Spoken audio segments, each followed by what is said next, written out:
Touchdown Tampa Bay, you're listening to the Pewtercast.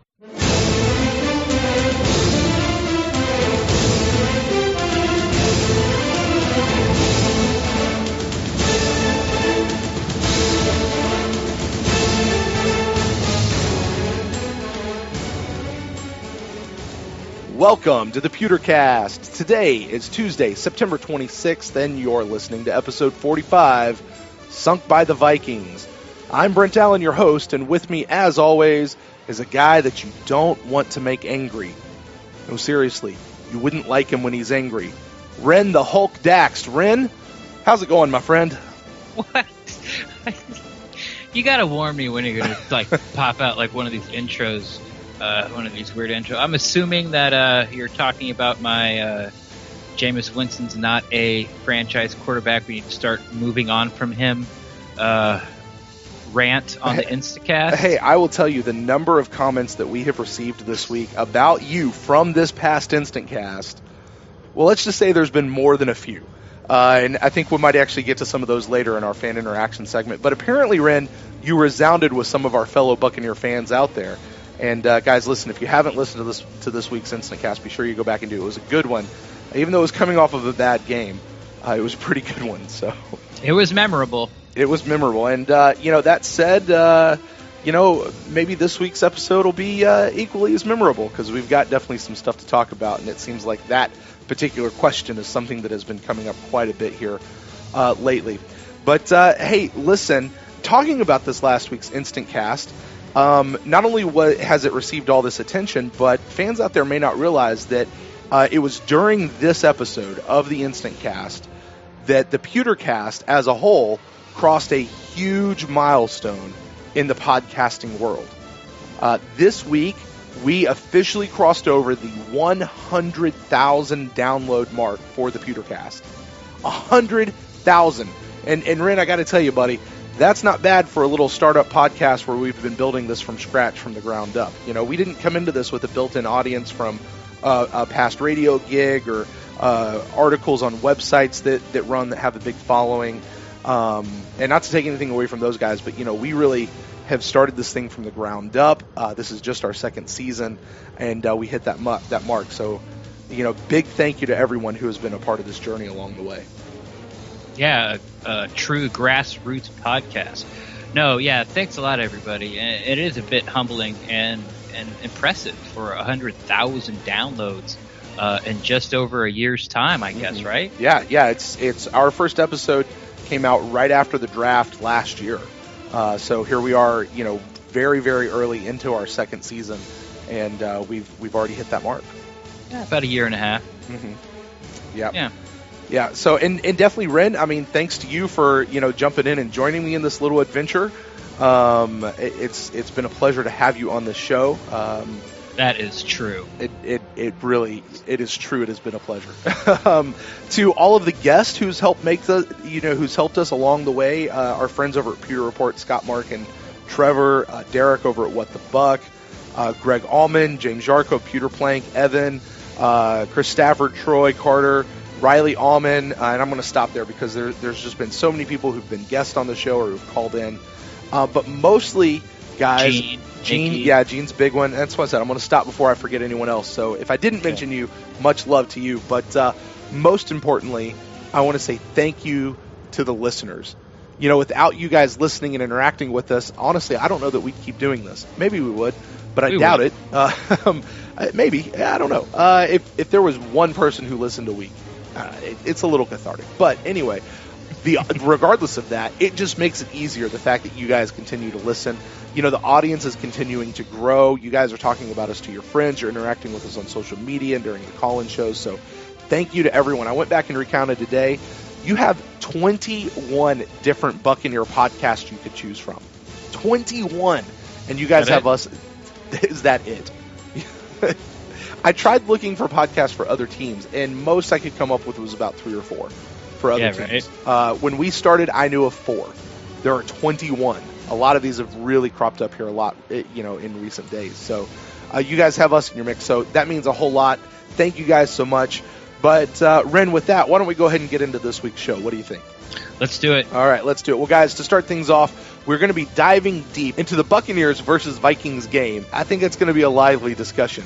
And then for our top three, based off of some comments that Gerald McCoy kind of put out there earlier this week of challenging people to come talk to him at $1, we're going to talk about the top three things that if we were going to go to $1 and talk to Gerald McCoy, this is what we'd go talk to him about. So that should be a really super fun discussion. And then finally, we'll close out the show with your emails, your questions, your comments, and our fan interaction segment, guys. That is all coming your way on today's episode of the Pewtercast.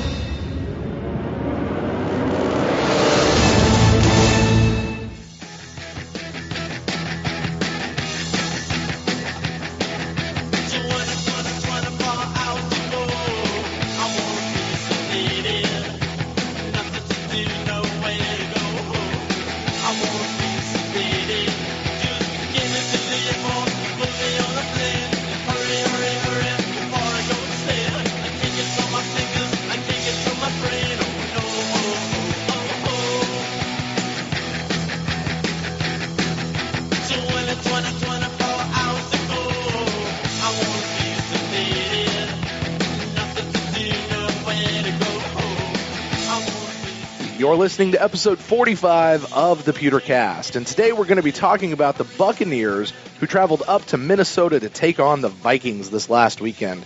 There were certainly lots of high expectations going into this game, especially coming off that Bears game last week. But, unfortunately, things really never got going, and then eventually it seemed that things kind of went from bad to worse. In the end, the Bucs were defeated 34-17, and if you listen to the instant cast from Sunday night, or really if you've been on social media, then, perhaps you maybe even experienced it yourself.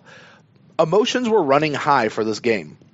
And really, in the aftermath following as well. So now that we've kind of had a chance to take a deep breath and cooler heads have prevailed, I hope, we've had some time to digest it, we're going to take a look back at it. And to help us parse out the game, we have a guest who's joining us. This is her third time back on the show. She was actually able to be at the game in person there in Minnesota.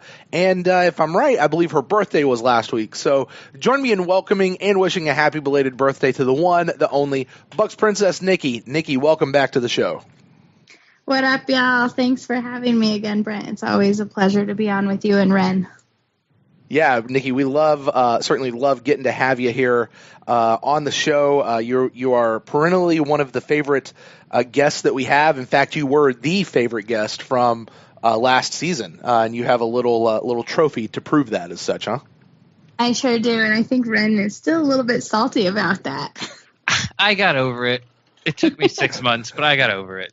All right. Well, I'm glad we can put that behind us, and it's a new season, and I don't know if you're allowed to get a Best Guest award this year since you're always on. Yeah, I will not be up for it, that's for sure.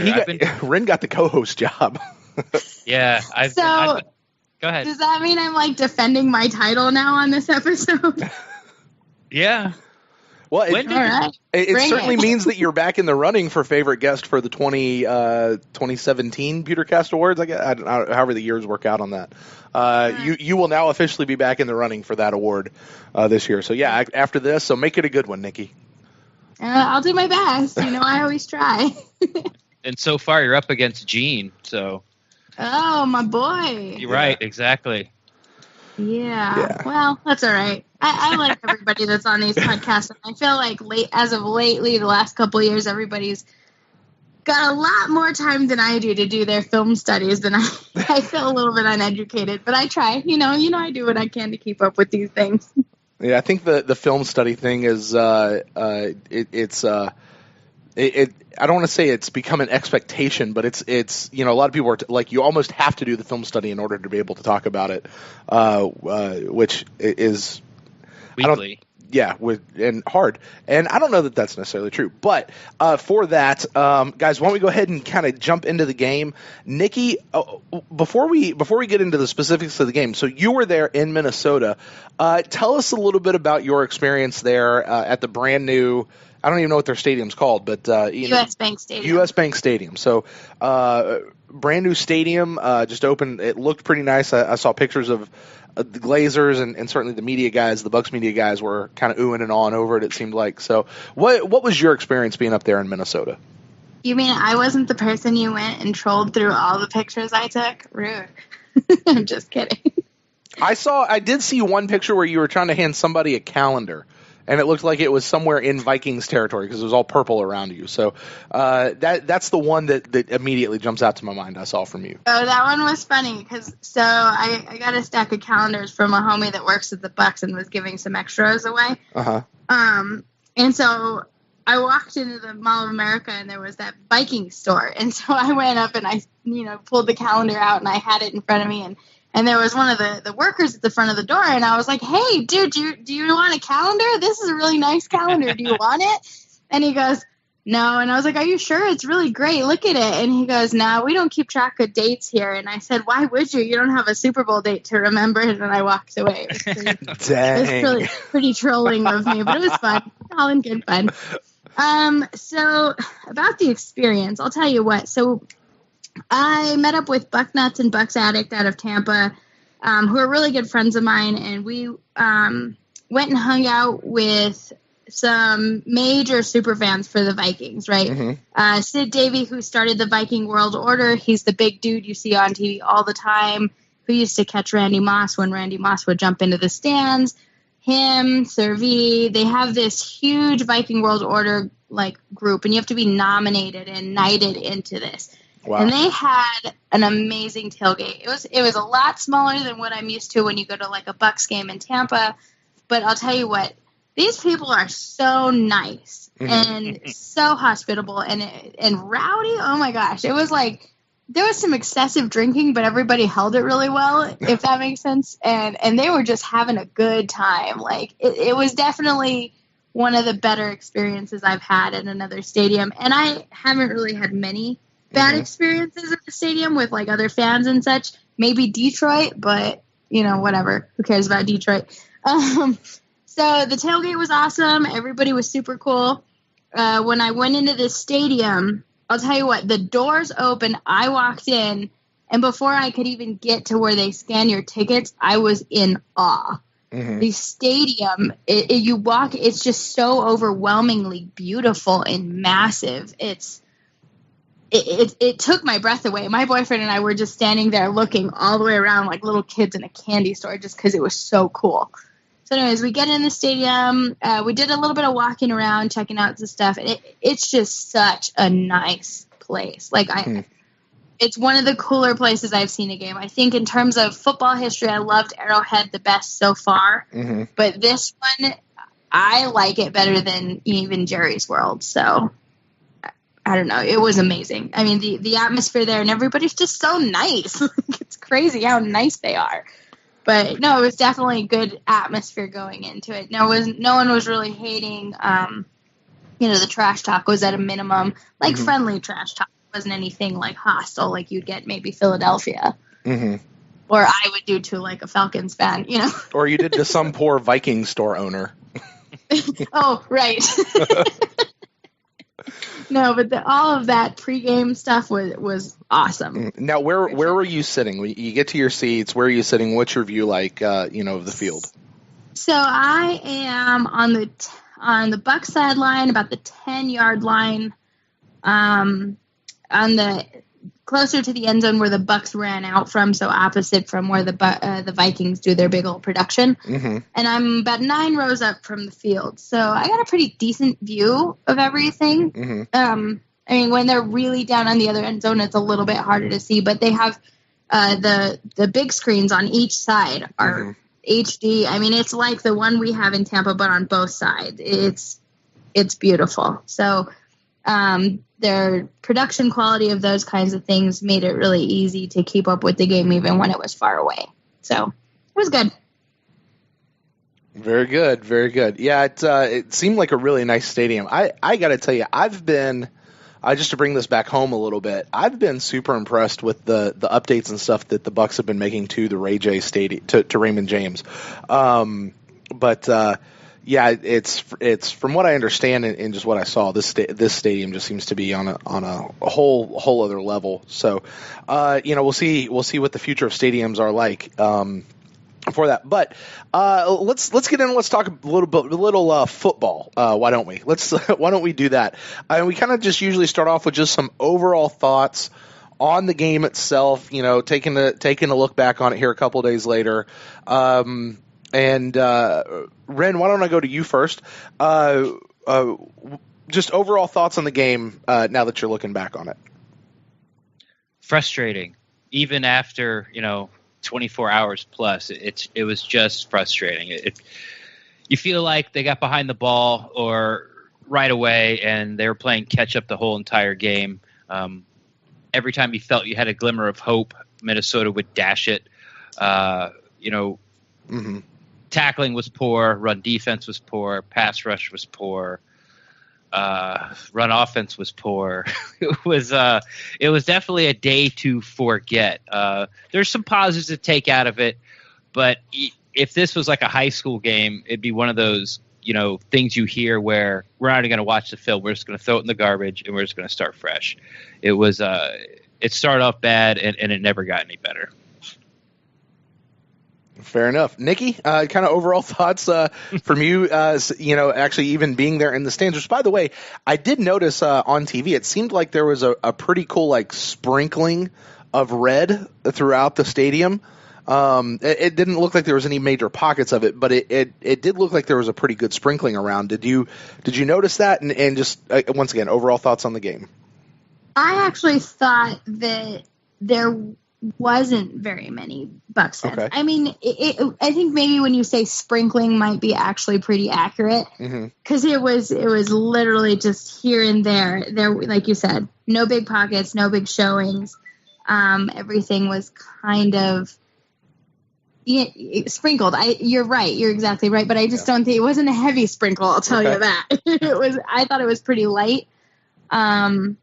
In terms of Bucs fan, showing their attendance there. That stadium is humongous, though. So, and to be fair, I think my view, because I'm looking more at the Vikings sideline, may be different than, if I was on the other side looking at the Bucs side. Sure. So, so maybe I didn't see as much. But overall feelings on the game is, Ren summed it up pretty well, but it is frustrating.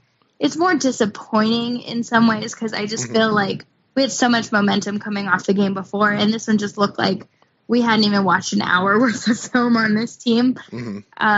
We couldn't get anything going, and when we did, it just seemed like J-Buck said it the best. Jameis sees dead people. I don't know who he's throwing to. So, and then the worst part about it was, I remember at one point in the game just saying, dang, on every single play, there's one of our defensive players going down. It's like the trainers are out there almost every play. So that was really scary. But it was just, I don't know, disappointing, but it just kind of takes the wind out of your sails just a little bit. And I'm not being overly dramatic about that, but it was just like, oh, I kind of wanted more, Yeah. But I think we just had a bad day.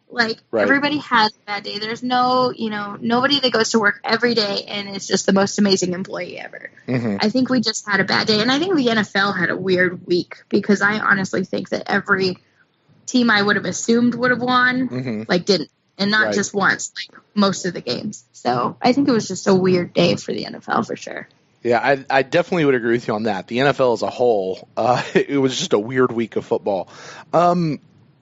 Here's the thing that is like I say, time has kind of gone on, and I've gotten to calm down a little bit of it. And Ren, I think you're certainly right. Frustrating is definitely a great word to describe this. Nikki, I think you're right. Disappointing is definitely another word. But trying to pull at least some sort of a positive out of this. One of the things that I'm noticing is I'm looking at it just almost in disbelief of going, that's not our Bucs.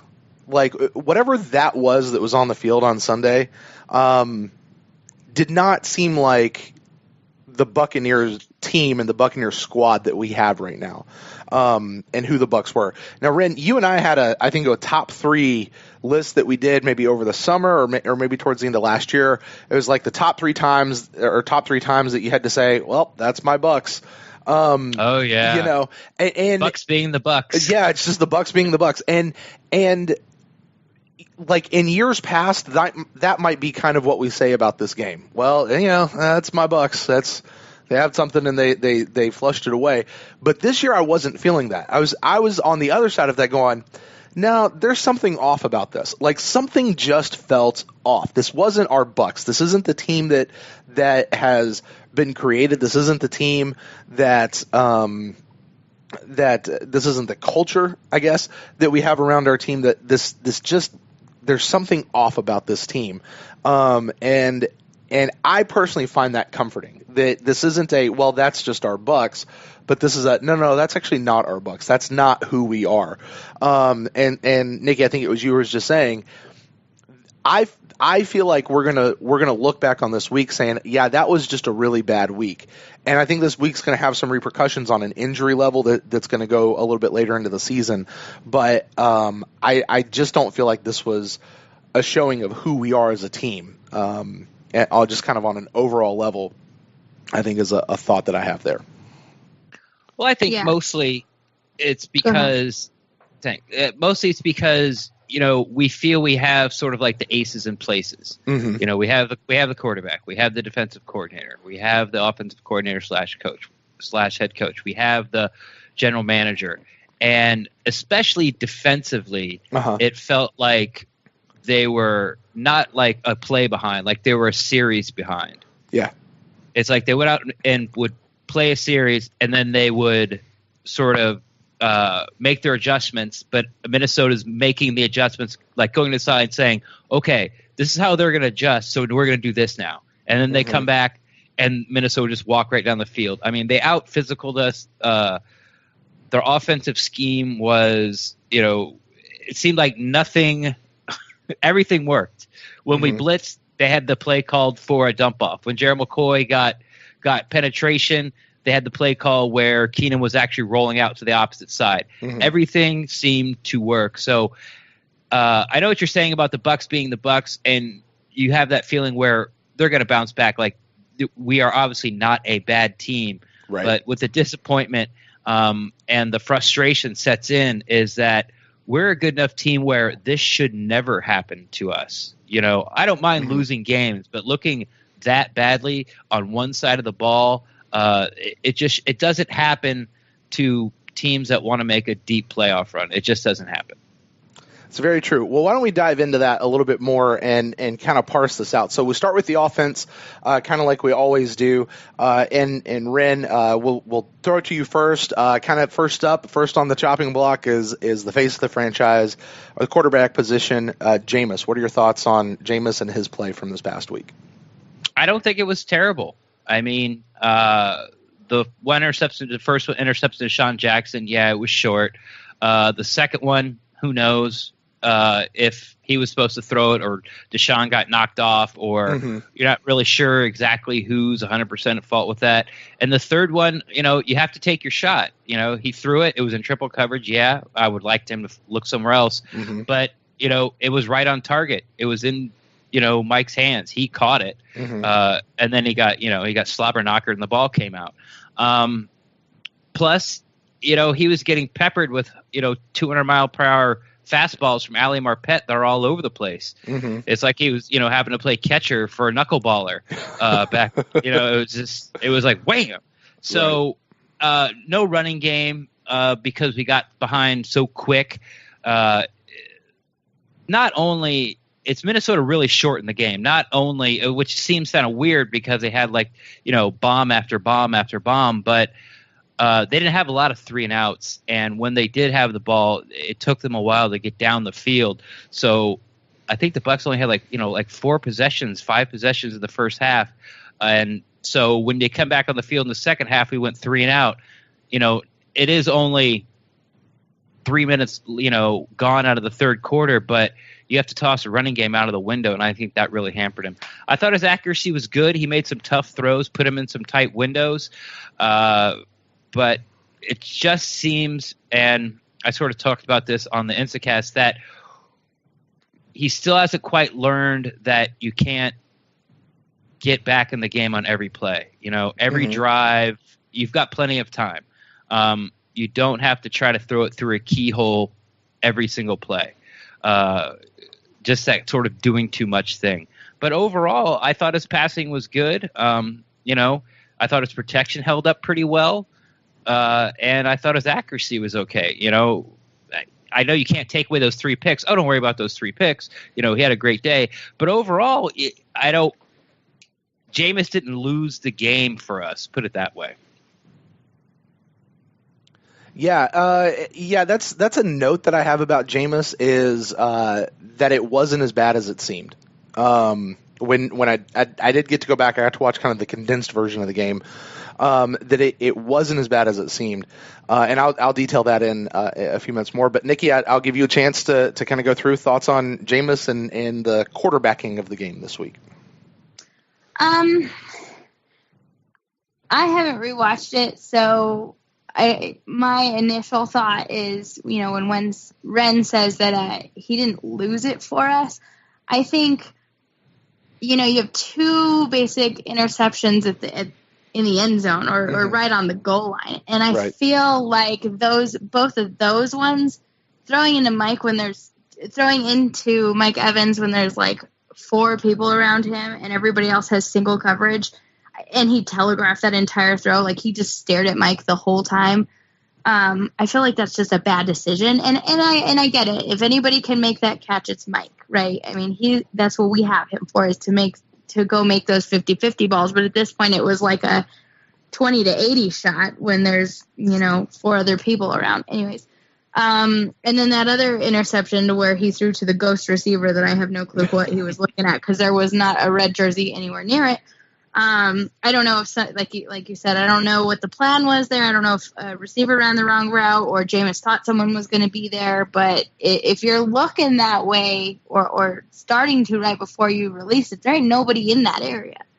Mm-hmm. So I feel like those 2 turnovers, I think the one to Deshaun, the first interception, like Ren said, that was just underthrown. And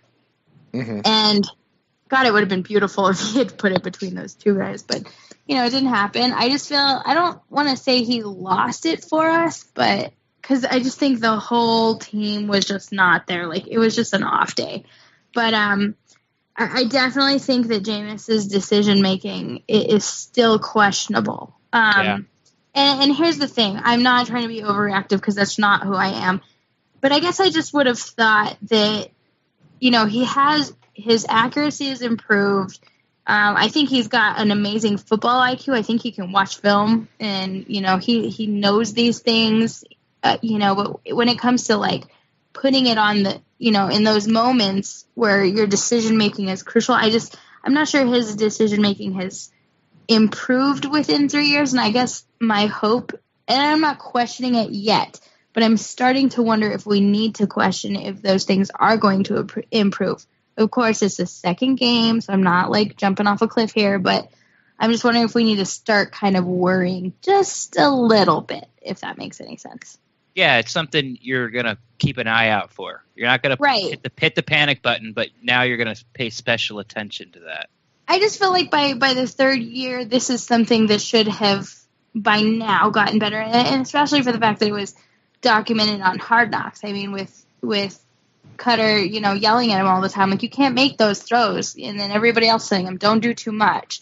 I just feel like I just wanted to see a little bit better decision making in those moments. And I know it happens so quickly every play, but I'm not, like I said, I'm not overly worried about it. It's the second game of the season, but it's just something to keep a tab on. And I hope by the end of the season, we're not still talking about this. I think all of Bucs Nation would agree with you on that last sentiment there. That by the end of the season, hopefully we're not talking about this. I mean, to talk about those 3 interceptions, I was speaking about Jameis. Okay, so there was that first one, the one where he drastically underthrew Deshaun Jackson. That was really bad. Like, there's just no excuse for that. He's had the offseason. He's had training camp. He's had all these weeks of practice. the idea that he's still underthrowing a guy like Deshaun, unless Deshaun is just outrunning Jameis's arm, which I don't think is what's happening at all. You're better to overthrow Deshaun than you are to underthrow, because you underthrow, the interception happens. The other two, and those other two that are in the red zone, near goal line or at goal line. The one to Mike Evans, I mean, Ren, you kind of said it. You don't throw it in triple coverage. And, especially when you've got like O.J. Howard, who's wide open, doesn't have anybody on him. But on the flip side of it, he threw it. It hit Mike right in the breadbasket.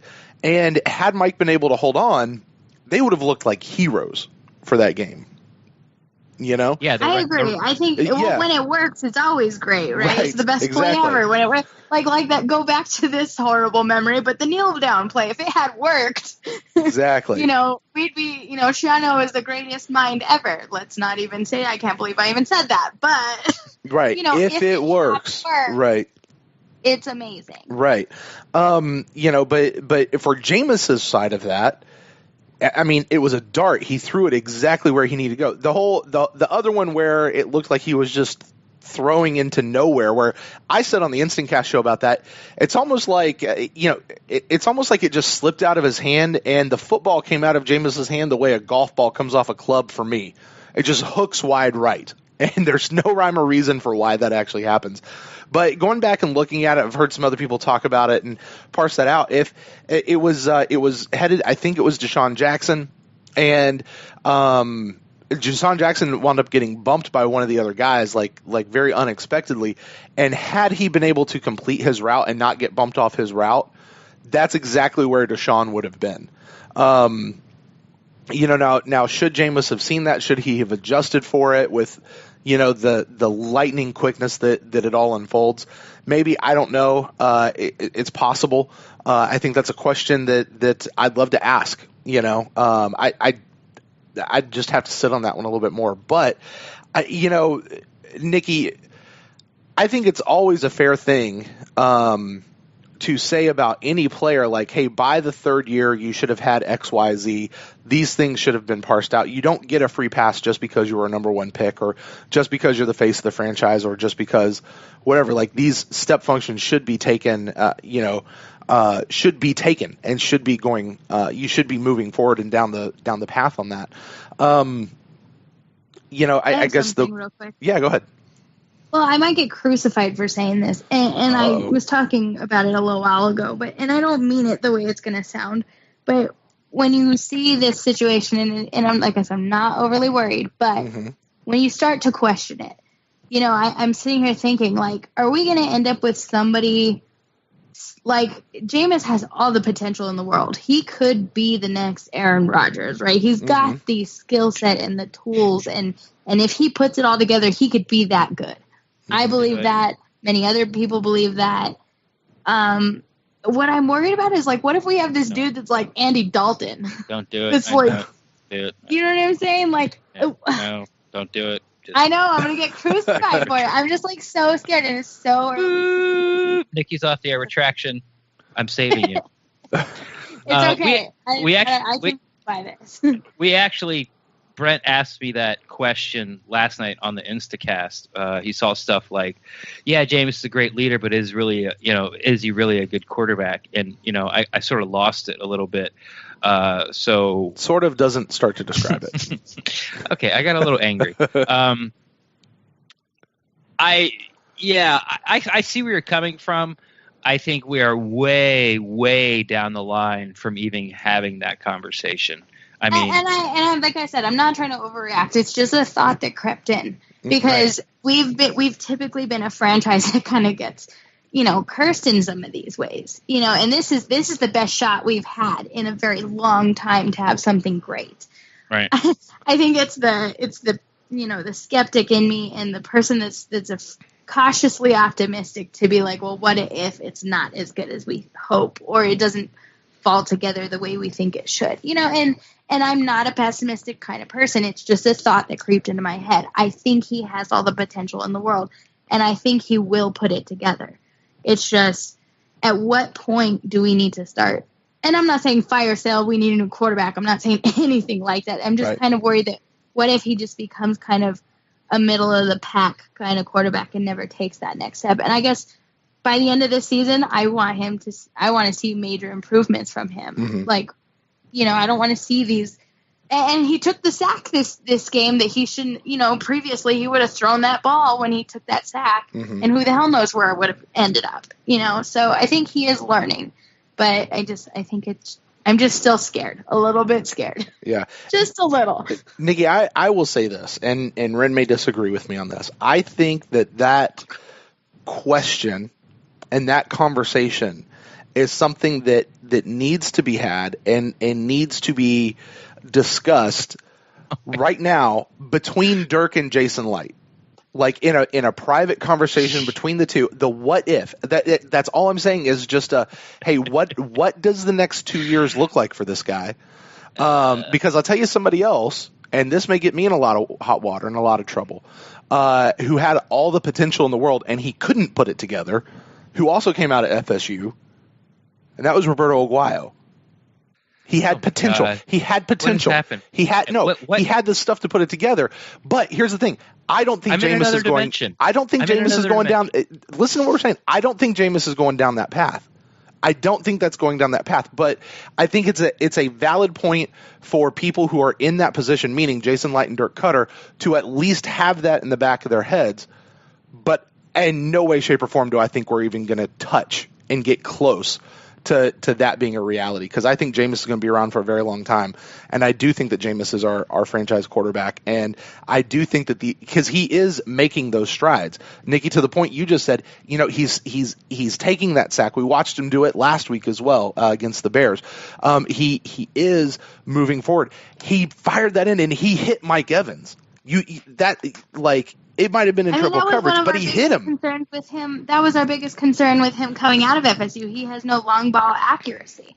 Mm-hmm. And in my opinion, his accuracy on his deep balls has much improved. Yes, he underthrew Deshaun on that route. But, I mean, for him to hit Mike and basically, like I said, in the breadbasket on that quadruple coverage, and then he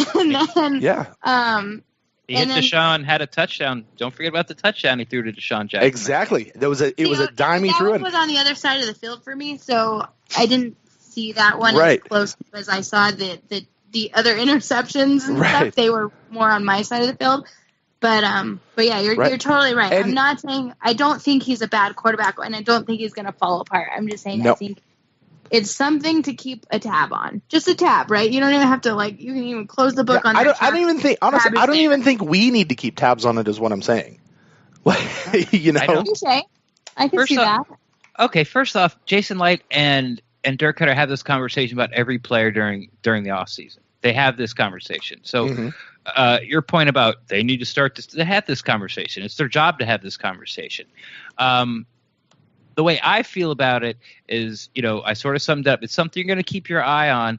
I don't think it needs to be spoken out loud. He doesn't want to speak it into existence.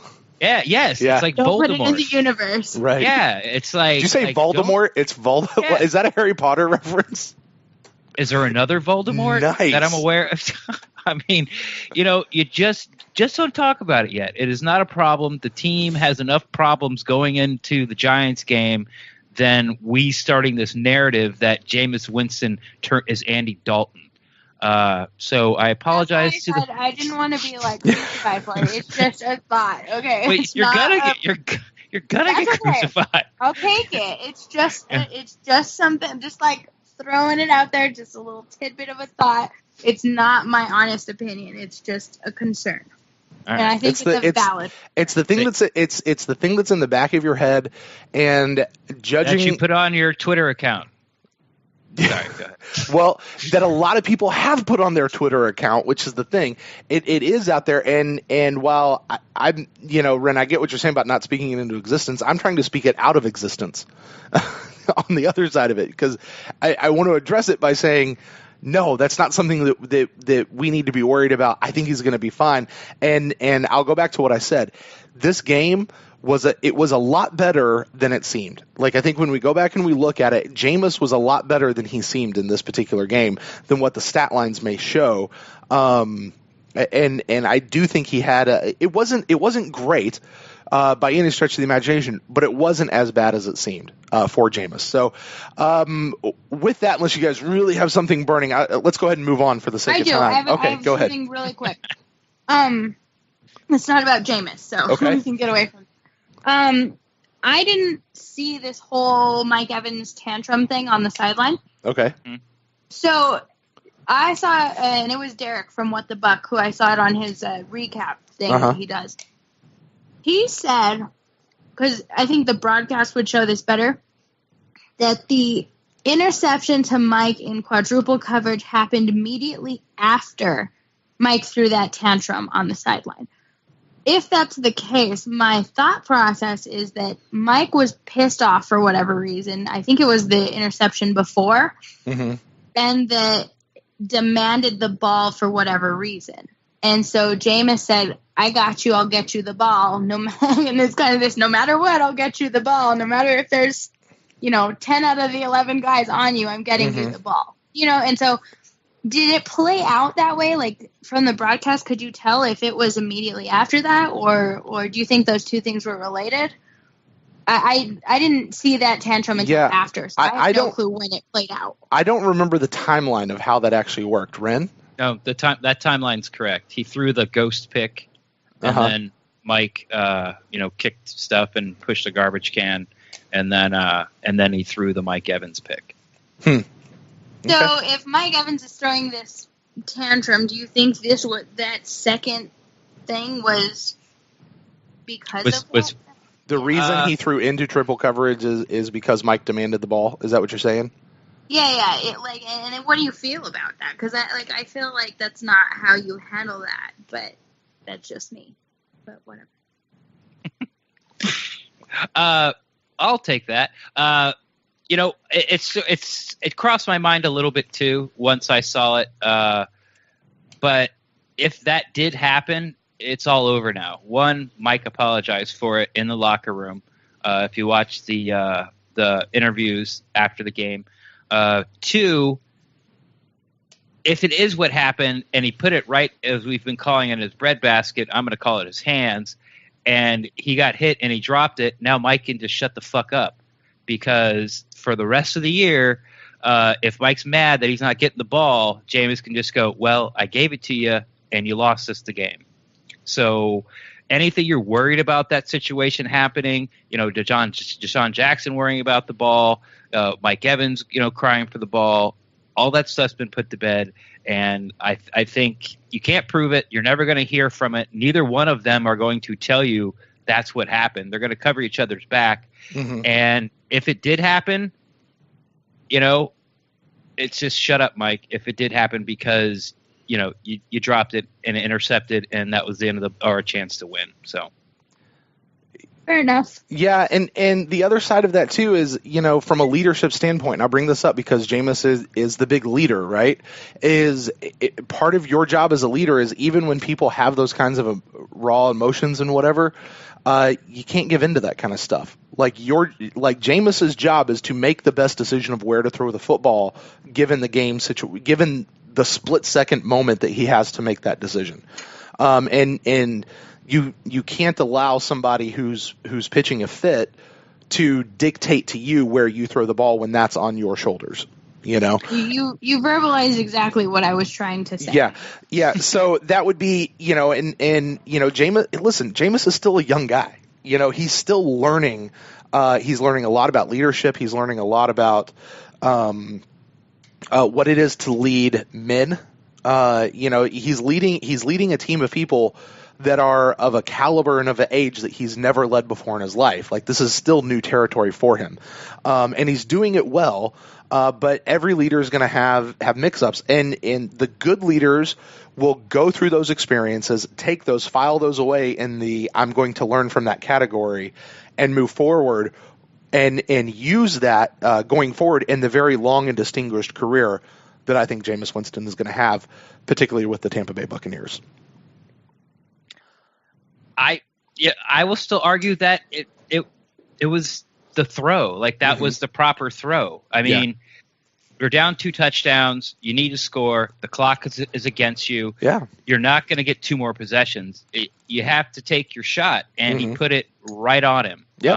And he threw it to his best guy. Yep. So if you want to read all these other narratives into it, which might be right, I will still say that it was still the right throw. Because if he would have caught it, it would have given us, that was the best chance to win for us right then, right now.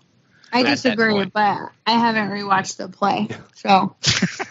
All right. Well, I'll tell you what. If you have OJ Howard open and 4 people trying to cover Mike, then your best chance is that OJ can beat his man and get into the end zone. All right. Well, I tell you what. We'll table that because that's all speculation, for where that could go. Let's move on and let's talk about our running backs. I don't know that there's a whole lot to talk about these guys. It was 9 carries, like 28 yards. Sounded very Chicago Bears-ish from last week to me, actually. But we got away from the run real early in the game. I think I read somewhere that Charles Sims actually wound up having more snaps on offense than Jacquizz Rodgers did. Of course, because Charles Sims takes a lot more passes than Jacquizz Rodgers will. But any thoughts on the running backs, and then we'll move on to wide receivers. Go ahead, Nikki. I just think that, and I don't know how good, because I haven't watched much of Minnesota. It just looked to me like their D-line was just stopping it. I think any chance that, even if we were trying to get it going, because we went away from it very quickly, even before the score got out of hand. So I think they weren't going to give it to us. They did, I think, in my opinion, they did a good job of making us one-dimensional. Anytime we attempted a run, it didn't go anywhere. So even before the score got out of hand, I think it was more credit to their D-line than it is anything else. I'm not even sure Doug would have made a difference. Yeah, that's fair. Their defensive line is very good. It's quite possibly the best front 4 they face all year. If you saw the halftime, Dirk Cutter coming out of halftime, or heard it actually, he said that we got to start running. We got to start running the ball, and they get the ball and they run at Jacquizz Rodgers twice. The offensive line got really good, push down the field. Nothing spectacular, but it was like 3rd and 2, and they do that fake pitch, and Jameis does a reverse spin, and Griffin, their all-pro defensive end, is staring him right in the face, and he gets sacked, and then we punt, and I think Minnesota scores, and now, it's 21-3, and that was the end of the run game. What are you going to talk about it? I don't know. Jacquizz Rodgers is Jacquizz Rodgers. All this talk about how Jacquizz Rodgers is better than Doug Martin because he had a better average last year, I think should be out the window now. I was surprised that Peyton Barber didn't get in the game at all, any attempts. But, like you said, it was all pretty much after that series I just talked about. It was pretty much all Charles Sims, and that's because he can pick up the blitz, and he's the best receiving, back that we have. And so it would make sense that he got, get the most snaps. But besides that, it was bad. It disappeared for it had a chance. Yeah, my thoughts are basically the running game just wasn't much because we didn't do it a whole lot. So it's hard to talk about it. But with that, let's move on and talk about wide receivers, and we'll talk about the receiving core. We'll lump them in together: tight ends, wide receivers, going down the field. And I'll kick this one off. I felt Deshaun Jackson's presence a lot more in this game than I did in the Chicago Bears game. Some of that may be due to just the amount of times that we were in a passing situation, as opposed to what we were with the Chicago Bears. But I did feel like we felt his presence more. Mike Evans certainly was doing his deal. We saw Bernard Reedy in there a few times, taking some offensive snaps and getting some catches. Chris Godwin finally got some action in the game. So, we put all that together. It still wasn't enough to get in the end zone, enough to run the score up. But I think that's about the best I can pull out of those. But let's talk about Cam Brate for just a minute and the vicious hit that he took in the end zone while still hanging on to the ball, catching, all of that. And turns out he's not even in the concussion protocol. I don't know if I know which hit you're talking about. I may have missed it, or I don't know. His touchdown.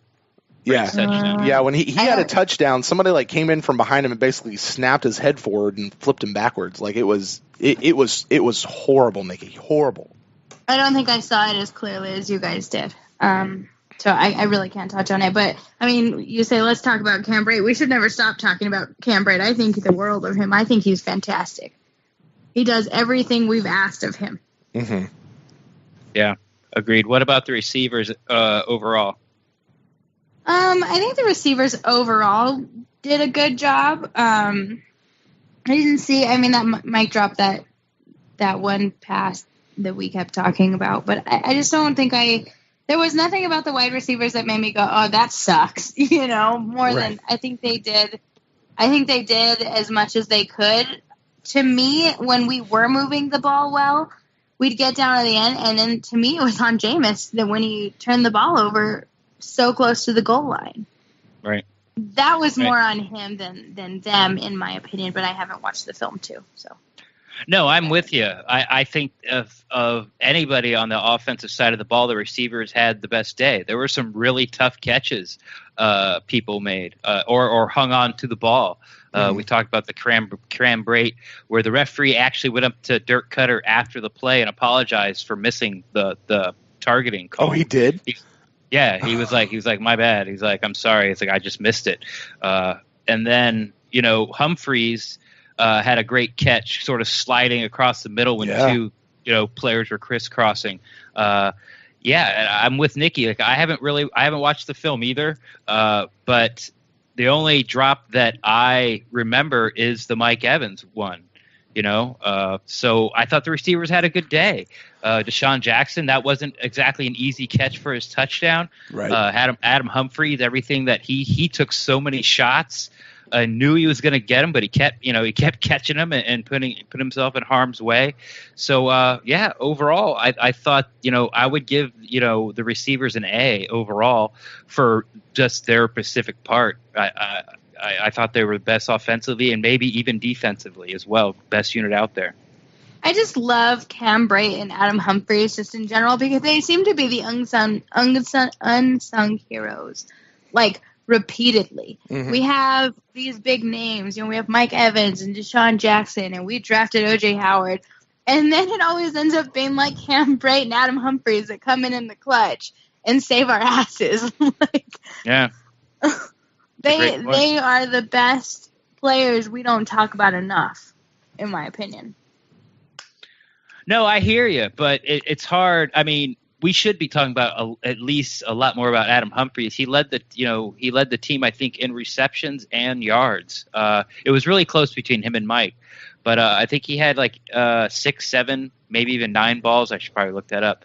But when Jameis and he had that great catch over the cornerback where he sort of tipped it to himself and caught it between his knees for a first down. He had a great game. It's just hard to talk about, especially Adam.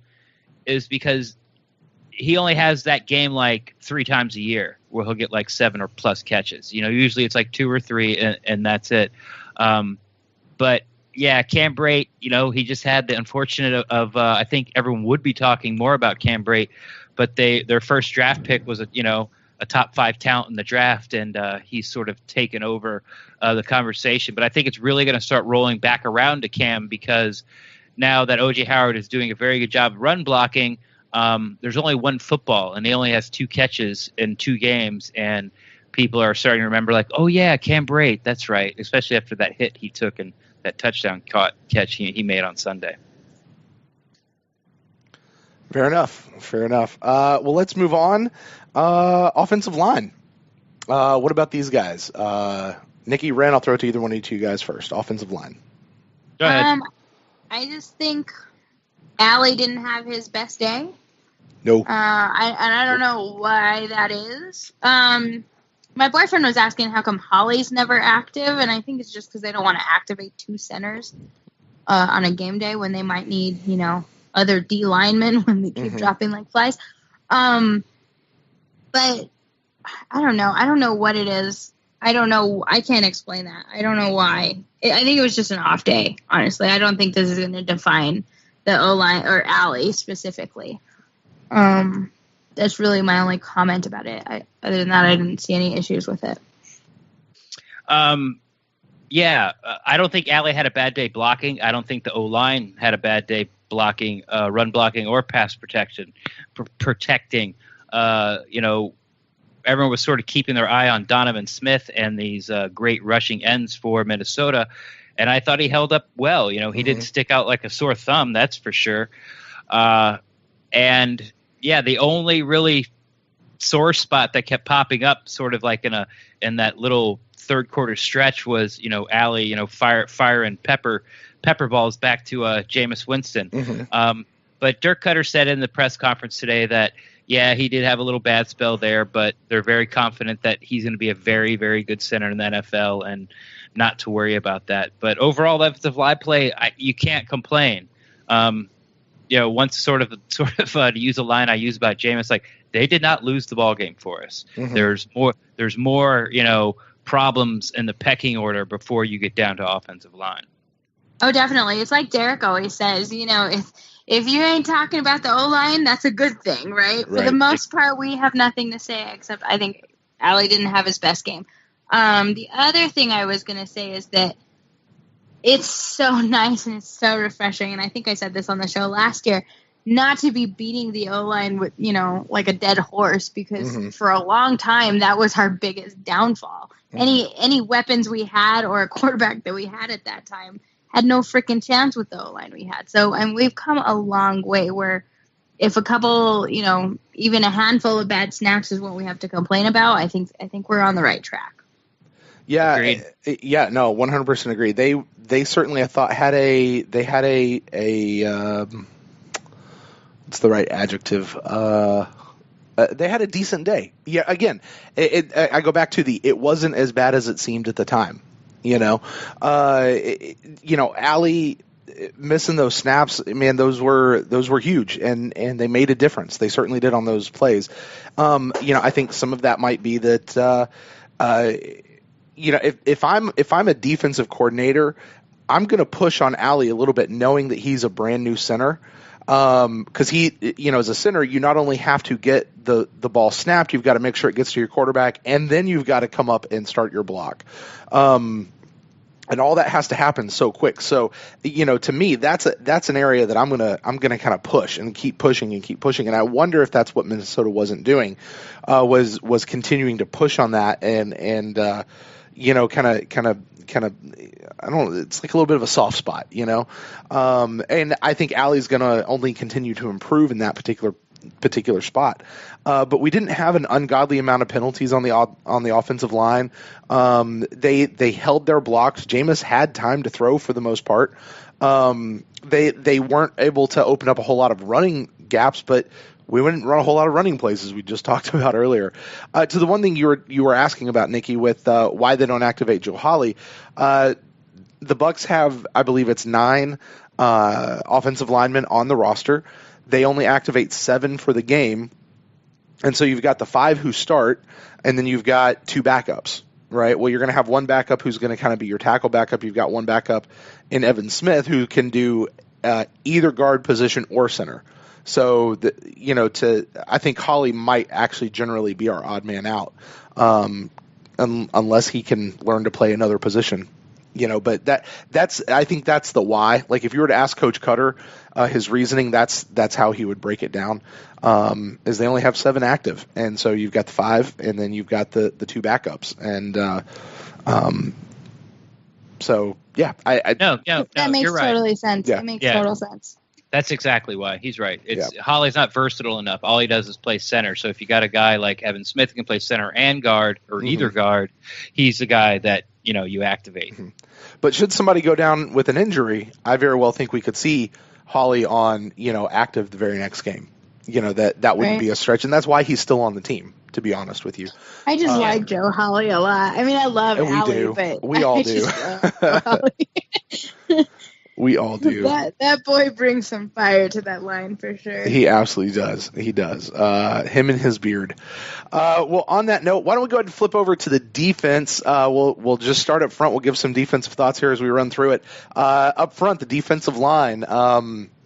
Ren, I'll toss this one to you first, man. Defensive line, how do you think they performed in this game?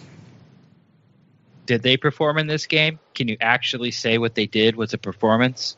I thought Will Golston had a good burn.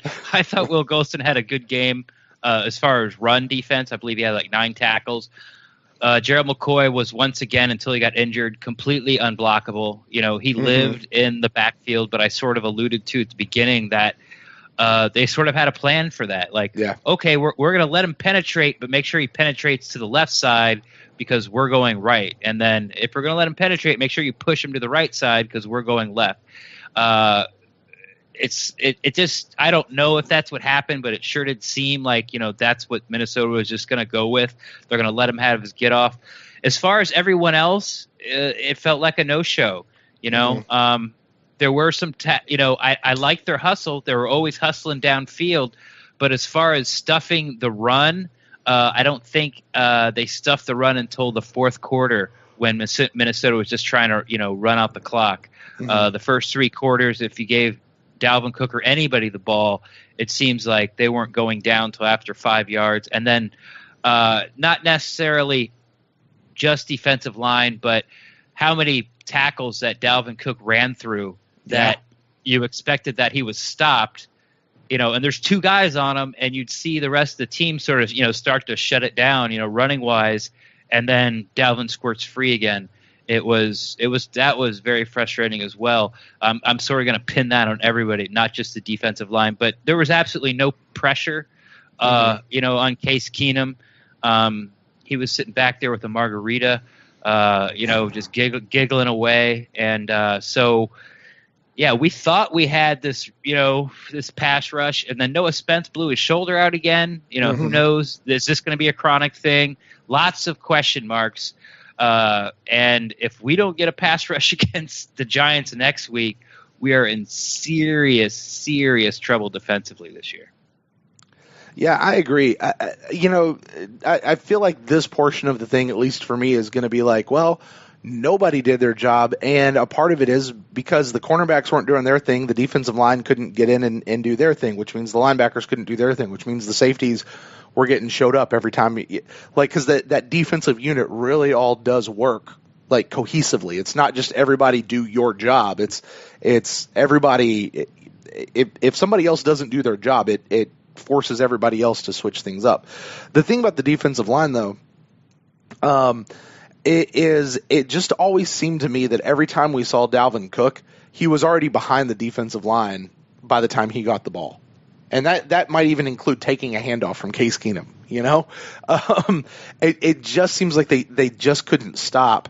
They couldn't stop the ball from moving those few yards past right where they were. And Case Keenum was getting rid of the ball so fast, they just didn't have a chance to get back to him.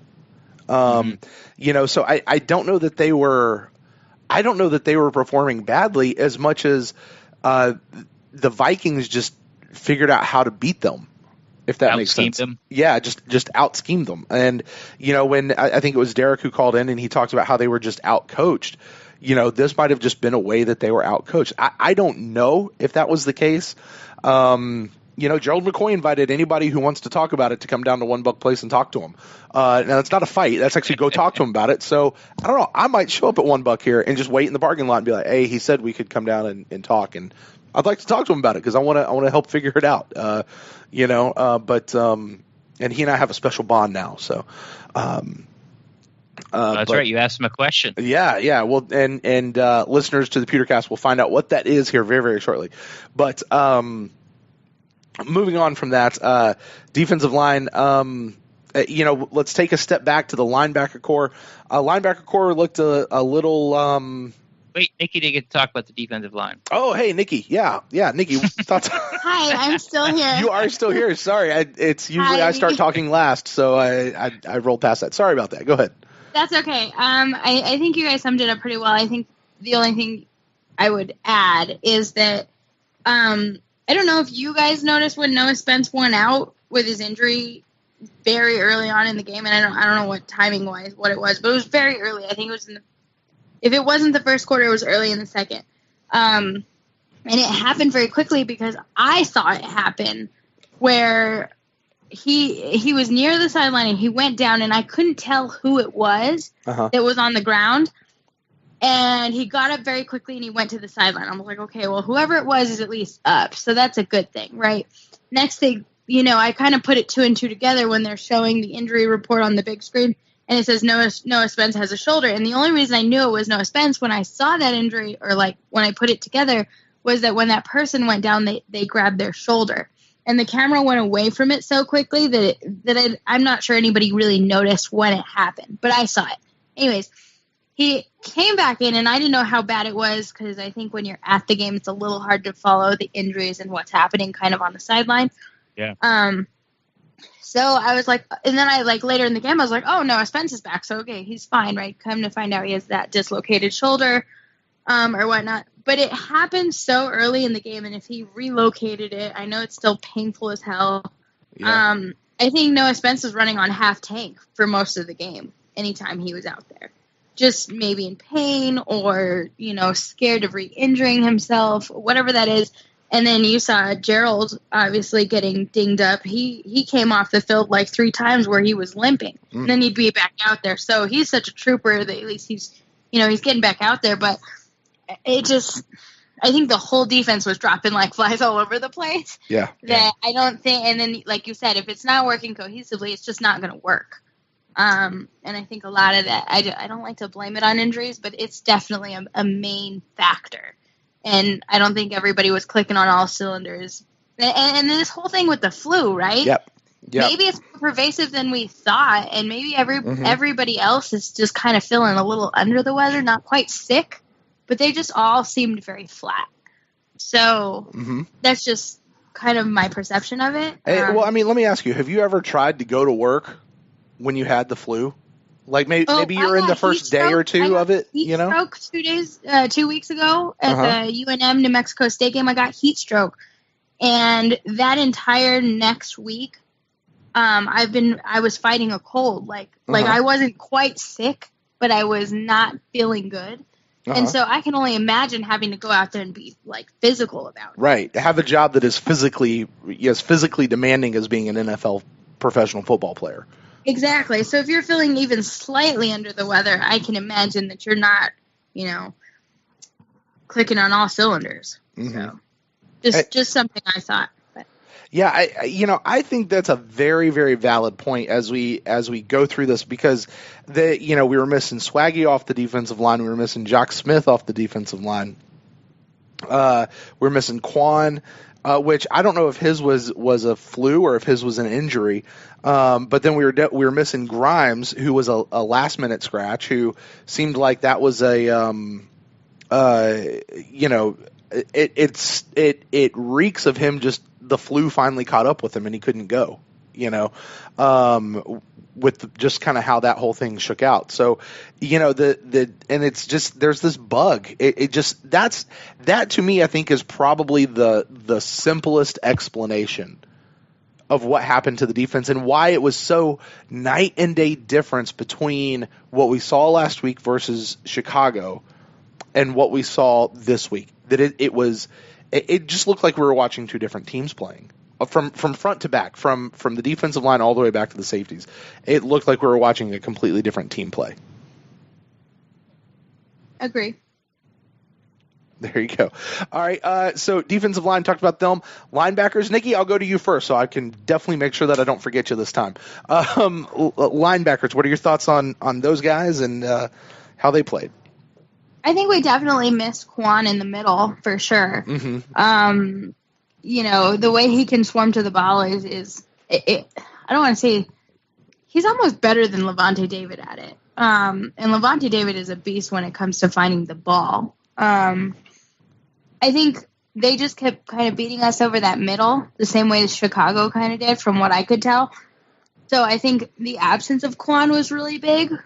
But really that's the only thing that stuck out to me in terms of the linebackers. I didn't see anything that was otherwise that like pops out at me in thinking back. So if you guys have something else, maybe I can comment. But for now, that's all I got.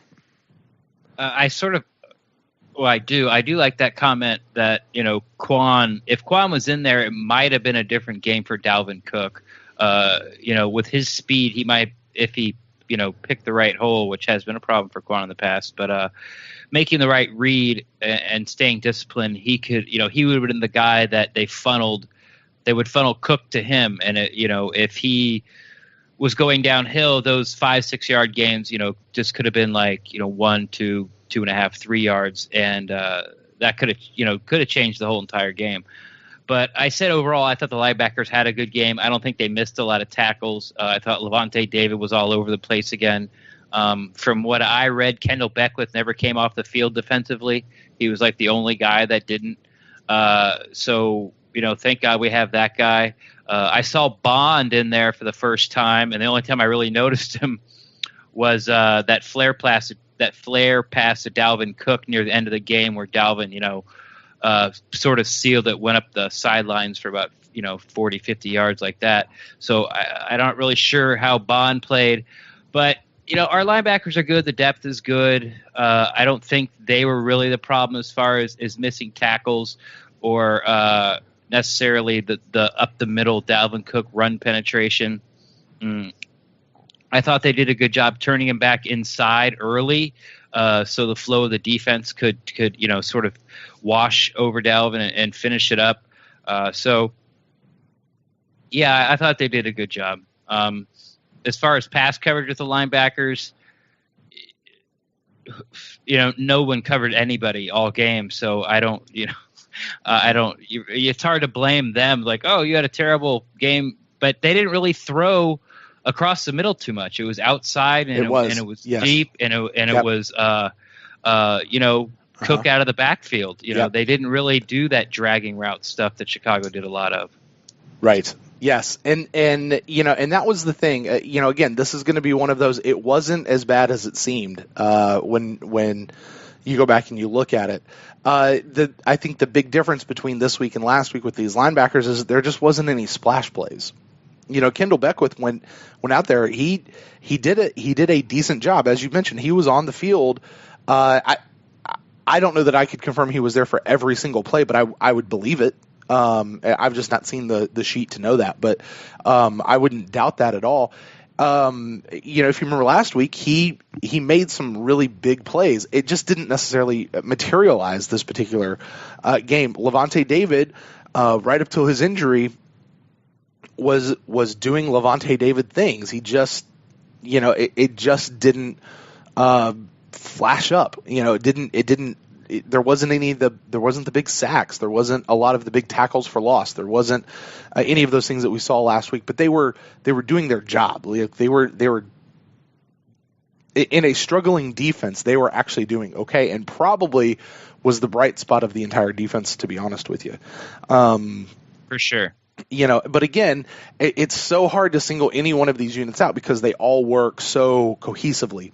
Now that said, Ren, I think we'll drop back and we'll do the one that you're probably gonna have the most to say about, if I had to guess. Let's talk about the cornerbacks.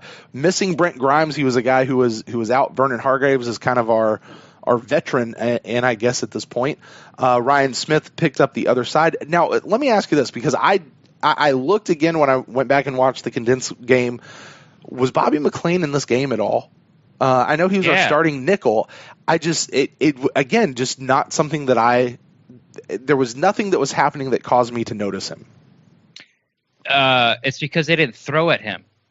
He actually had to play outside corner at one point, and Javian Elliott came in and played nickel at one point because Ryan Smith got hurt. I mean, like Nikki said, it was like a walking mash unit out there. Everybody went down at one point or another, especially the cornerbacks. So the reason you didn't see Bobby McLean during the TV broadcast because they didn't throw at Bobby McLean. Mm-hmm. They knew that they were going to pick on Ryan Smith and then go after Vernon Hargraves deep, and it's exactly what they did, and they took care of it. It it was a terrible showing. I mean, Mike Smith left them out on islands. They played off the ball off enough so they could catch everything in front of them. And then when they decided not to catch it, to go by them, it was like they were shocked, like, oh, you're running by me. It was, obviously I'm not in the defensive scheme. I'm not in the room trying to devise the scheme or what the cornerbacks are supposed to do. But, having a guy that has just over 16 games under his belt and then a guy starting on outside corner, which is his first NFL start, and just getting his first NFL action late Chicago game, I really have to question leaving these guys out on an island like all game long. It did not look good. Whatever, it didn't work. Let's just put it that way. And it was pretty bad. What do you think, Nick? Sorry. Can I call you Nick? That's fine. Okay. No big deal. Whatever you want. It's Your Majesty to you. That's Miss Nick to you? Just kidding. Let me see. Cornerbacks. I think the only thing I have to say about that is they seem to be really far off the ball when they were playing it. Almost to the point where they seem to be getting burned a lot, even with the safety, if you want to call it safety help at that point. But it's just, they were so far away from their man that it was just kind of odd to me. And I think just missing Brent Grimes was a huge thing for us. But other than that, I don't know. I don't have a lot more to add than what you already said. So yeah, they played so far off, like they don't want to get beat deep because like we don't have Grimes, so we know we're both going to get picked on. So we're just going to keep everything in front of us. Except every time they wanted to go deep, they didn't keep everything in front of them. It was so odd. It was just I could not figure out what was going on all game. I just couldn't figure it out. Yeah, to me, I'm not a defensive guru, so to sit here and try to break this down, to be honest with you, I don't necessarily understand how all of these particular pieces work together. It's not the side of the ball that I played when I was playing ball, but from what I do understand, if I'm understanding it right, the breakdown that we had at the cornerback position, you could almost say was the catalyst for why everything else around the defense broke down. Yeah. Because the cornerbacks weren't able to come up and get some of the pressure, it didn't allow the defensive line to go in and do what they needed to do, which didn't allow the linebackers to do what they needed to do, which left the safeties out there and making them look bad, so we get to whip up on Chris Conte a little bit more.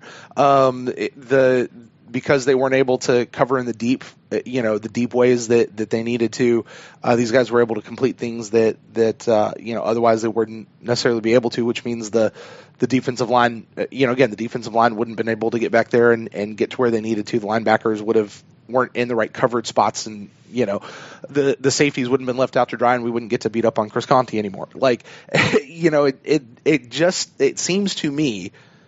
And again, I don't exactly know how it all works, but it seems to me like the lack of play at the cornerback position is a lot of what is to account for how the entire defense wasn't able to perform. And that little conversation we were having earlier about a first round draft pick, and speaking to their longevity on the team, I am wondering, Brendan, I'd be curious to know your thoughts. Is this a conversation that we need to have about Vernon Hargreaves?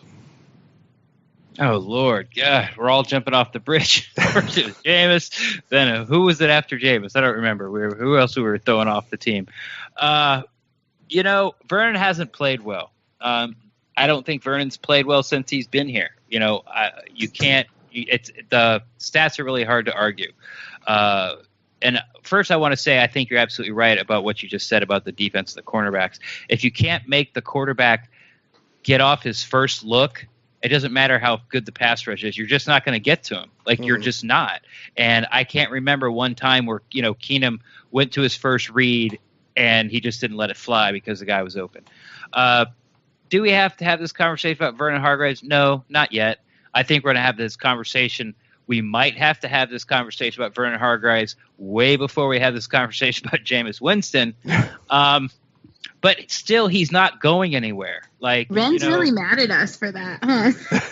Who? Yes. Well, it goes back to the Instacast. You should listen. Yeah, I think I lost it.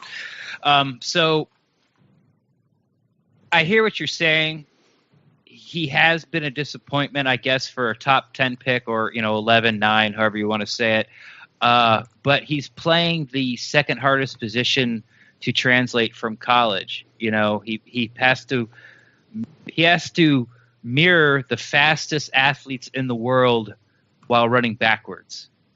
I shouldn't say the fastest athletes in the world, but some of the best athletes in the world who know where they're going, and he has to mirror them while running backwards. It's an extremely difficult position to play. Now, do I think Vernon would have more interceptions or have more pass breakups and things like that by now? Yes, I do. Do I think there's something that's not connecting that the coaches want him to do? Because, this year was you need to play a little more up, a little more, not necessarily press man, but all that stuff you were letting, get caught in front of you. Like, we want you to put more pressure so you can make more plays on the ball. I think this week without Grimes, they sort of switched up that plan altogether. But he didn't really have a fantastic game against Chicago either. He didn't have any pass breakups. They threw at him and they caught the ball. They just were extremely short because it was Mike Glennon. Mm-hmm. So, no, I'm not ready to have this question this conversation about Vernon. But it is something that you should keep an eye on. Not as much as an eye as turning Jameis Winston into Andy Dalton. Not that much of an eye. Oh, dude, you took it way further than it needed to be. You brought it. I told you to stop. I prefaced it by saying I don't mean it as bad as it's gonna sound. All right. Well, maybe I'm just a little salty about you stole my trophy, but no, that's not true. That's what it goes back to, Nicky, yeah. Just so you know. Yeah. I'm just trying to round it all out. No, I understand what you're saying. I don't think it's time to have that conversation yet, the bust conversation as a busted cornerback, because they're just not. There's maybe a handful in the league. I don't think there is such a thing as a cover corner. Maybe one. I might give it to Talib. But besides that, I really don't think there's a cover corner like a Deion Sanders or a Darrelle Revis. Like they don't exist right now. So yeah. I'll keep him on my team. Thank you very much. That still hurts my heart. Yeah, I know. Hey, I hear he's available again. What? Yeah, Darrelle Revis. I hear he's available again. No. I said Talib. Oh, Talib. Oh, yeah. Akeem Talib used to be a Buccaneer. Yes. Oh, yes. No, I very much remember. I thought you were still talking about Revis. No. So no, Revis. He pulled the wool over our eyes. Yeah. He couldn't run anymore, and he took our money and then left. A lot of it. All right. Well, if there's no other thoughts on cornerback, we'll go ahead and jump back to safety real quick. And Ren, I'll go to you first on this. Your thoughts on the safety play of this game? Pedestrian. That sort of that holding on T.J. Ward. They showed a very Nicky, this was something I'm sure they showed replays there in the stadium. They showed a very quick replay on the TV at home, and it was sort of a bad angle. Was that like a really bad hold on TJ Ward, or was one of those plays where like, I didn't really see that? The one in the end zone, what gave him a first down? I don't even remember it, to be honest. All right. Sorry. That's okay. I thought, it was pedestrian. I don't think they really blew any coverages. I do remember Conti sort of having a couple of touchdown saving tackles. But it was very average. They didn't make any plays, any splash plays. But once again, the Vikings had no intention of going after them. Chris Conti also played a lot up. He played in the box a lot, sort of that hybrid position in an attempt to stop Dalvin Cook.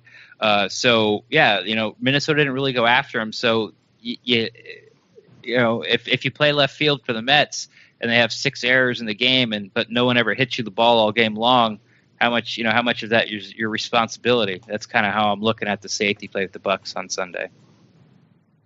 Fair enough. Nikki?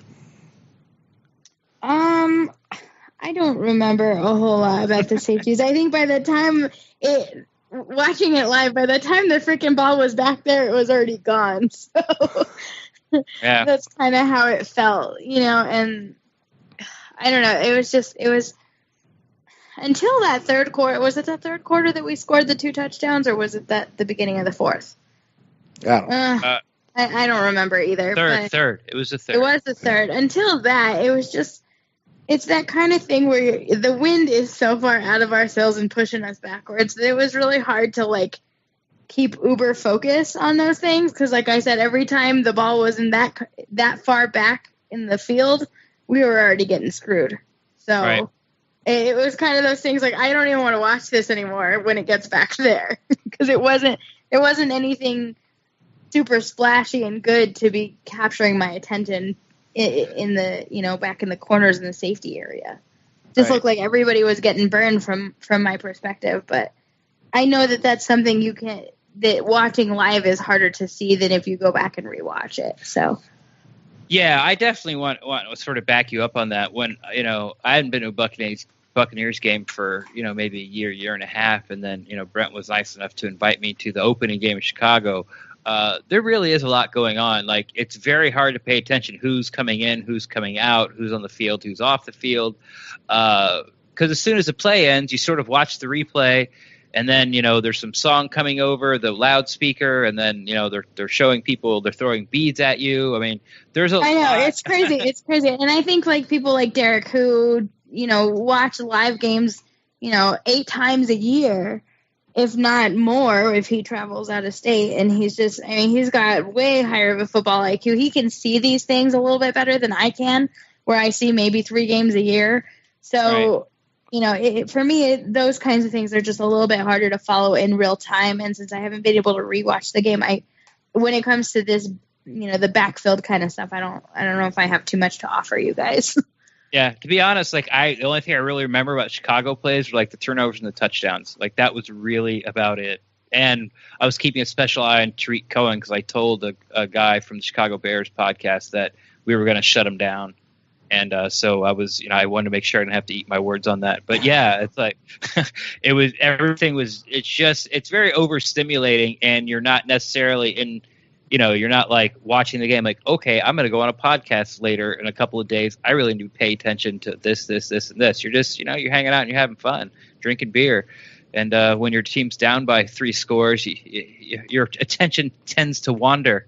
Yeah, it's definitely true. You know what I mean? Mm-hmm. But, I mean, the overall experience of seeing a game live is just something, especially for a displaced fan like myself and you guys. It's just something that you can't beat. When you get to see it, I was just I'm just so excited to see my boys play, Finally. It's been so long since I've seen my boys play, and that's really all I wanted for my birthday was a win. But, it's still worth it to be out there in the atmosphere. So, yeah. I'll be there in 3 weeks in Arizona, so... Well, all right. Well, let's move on to, is there much to talk about with special teams? Brian Anger punted really great. Nick Folk, he did his part. Do what now? You saw flashes of Speedy Reedy? Yeah, look, I thought Anger had a pretty bad day, and actually, I think he also had a bad kick in Chicago. For Brian Anger, I thought it was not that good, but really? Once again. You're starting to really scrape the bottom of the barrel about hey, this is the problem with the team picky. this week. Yeah, you're getting picky. It just he didn't have a Brian Anger day. He punted fine, but for him, I thought it was below par, below average. I'll tell you, he's punting well in practice, not practice, but when they warm up and stuff. He looked great when he was warming up. I was watching him punt because it just amazes me how he does it, but. He'll hang it up there. It only matters in the game, right? Yep, exactly. Yeah, I'll save my comment for later on that one. But okay, well, guys, why don't we go ahead and wrap up this whole segment with final thoughts and grades for the units, offense, defense, special teams, if you want to throw that one in there, and then just kind of an overall grade for the team. Ren, I'll go ahead and start with you first. Your final thoughts and grades, sir. Are we doing all of them, or are we just doing Am I going offense, defense, special teams? Yeah. Go ahead and give all of your grades. All right, I'm going to keep this short and sweet. I found this podcast very cathartic tonight. I feel tons better before when I first got on. So thank you, you two. Offense. I'm giving the offense a C+. I'm gonna have to. I'm gonna give it a C+. I thought we moved the ball really well. I thought Jameis was accurate. I thought the receivers did their job. I thought the offensive line did their job. You can't really give the running backs a score because they didn't get the play of the game, pretty much. Mm-hmm. Jameis had some dumb throws, but he also had some great throws, which even though they didn't score, you could tell that we had weapons and they really didn't have that much problem moving the ball. Defense, I'm going to give them a D, and the reason they don't get an F is because they came in, sort of hampered. They had, a couple of starters out, 3 starters out, 3 or 2 very, arguably, the best player at their position group out, mm-hmm. and then Baker. So they get like a little reprieve from that, but they couldn't tackle, they couldn't cover. It was a really poor showing by the defense. They get a D. And then I'm going to give a B to the special teams. Folk hit his field goals, hit his extra points. Anger didn't have a terrible day, but, he definitely wasn't pinning them inside the 10 all day long either. So there you go. And what's that give you as far as an overall? Oh, yeah, sorry. Overall, overall, I'm going to give him a C-. Giving him a C- overall. Okay. Obviously, the defense is bringing that grade down, but I thought the offense played well enough that I don't think a D is. I don't think they warrant a D as an overall grade. I don't.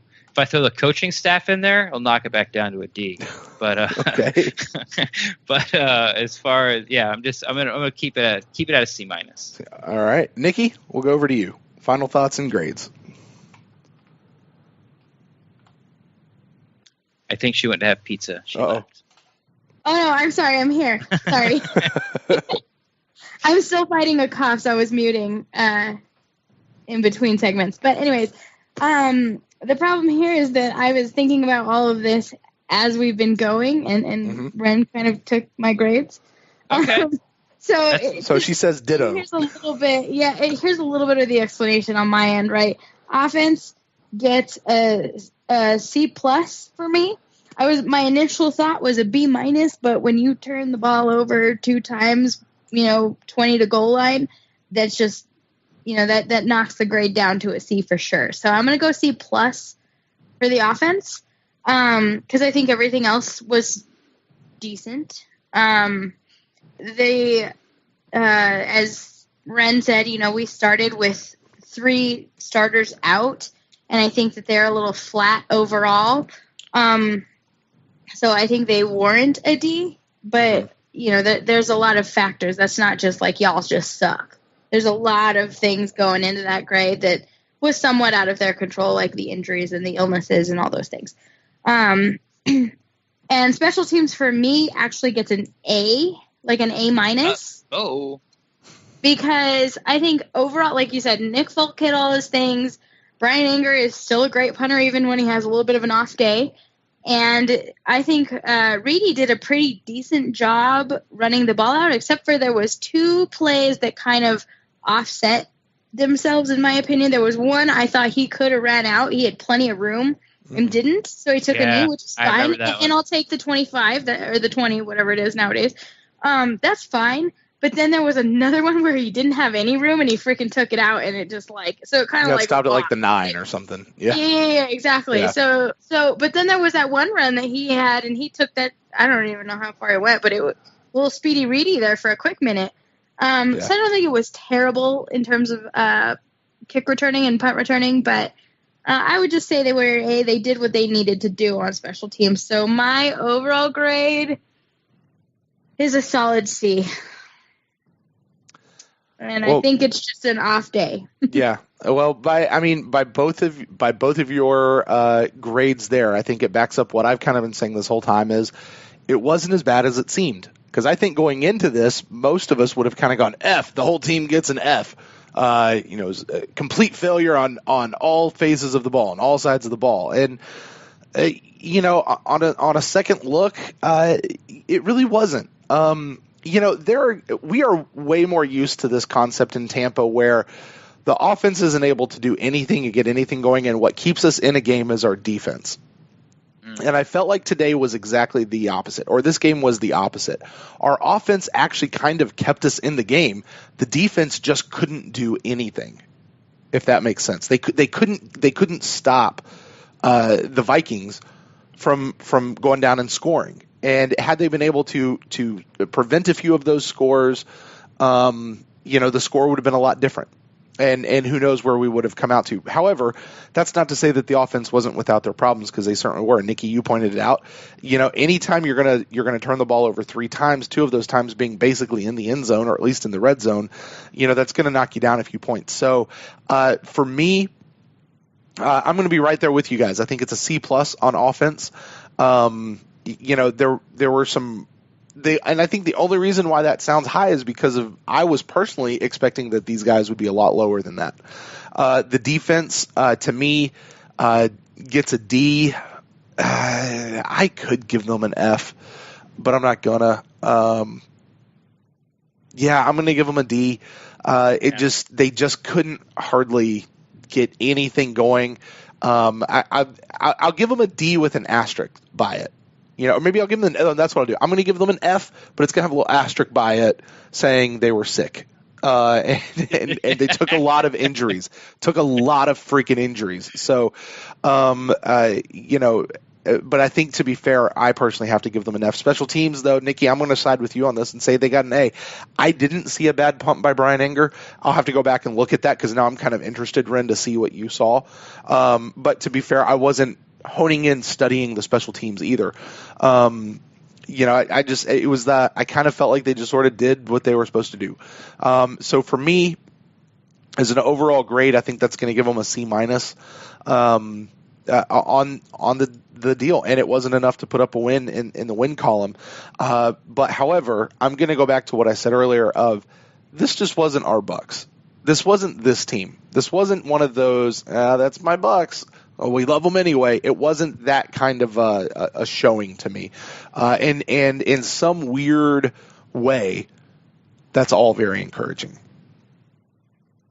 I agree. I think this was more just in some ways being out executed and having some, like you said, the little asterisk, like we weren't all there that day. But the Vikings definitely out executed us. In all ways, actually. Mm-hmm. So, I mean, Case Keenum deserves mad credit for that first deep ball he threw and put it right in was it Thielen? Mm-hmm. Or no, it was Diggs. I don't remember which one it was. It was Thielen, huh? Yeah. He threw that ball so freaking perfectly. It was a beautiful pass. Yep. It broke my heart, but it was beautiful. So I think, kudos to them. They executed. They stopped our run. They didn't even let us get it going. So even before it got out of hand. So I think, kudos to them. They outplayed us for sure. And something that I think that, Buck fans and me and Brent and maybe even you, Nikki, when the season starts to roll along, we're going to sort of see how good of a team this Vikings team is. I would not be surprised if they win the NFC North. Their defense is legit. They're a top 5 defense. They sort of had a rough start, but they definitely came firing up, on all cylinders against us. And, I would not be shocked if the Vikings win, 12, 11 games in that area. So it's a very good team that was very prepared and, and at home. And at home. Yeah. And it's gonna be okay. It's gonna be okay. And speaking of at home, our beloved Buccaneers are going to be at home for the next 2 weeks, facing the Giants this coming week, followed by the Patriots on a Thursday night game. Is that a Color Rush game this year? The Thursday night game? Yes. Does anyone know? Okay. Yes. So hopefully we'll see something other than red, but I've got a feeling it's probably going to be the red. It's red. It's red. Yeah. Oh, there you go. Well, guys, here's all I can say as far as that. We got to move on, right? And fans, we get to do our part. If you can, show up for the game. and be there. If you can't, watch parties or, as loud as you can, sitting in your living room. Nikki, what do you guys got going on out there in, is it New Mexico? I want to say Albuquerque. Yes. Where you guys are, you with the Buckaholics out there. Sounds like I feel like the Buckaholics have a pretty well nationwide organized thing going on this year, maybe a little bit even more so than last year. So tell us a little bit about what's going on with Buckaholics this year.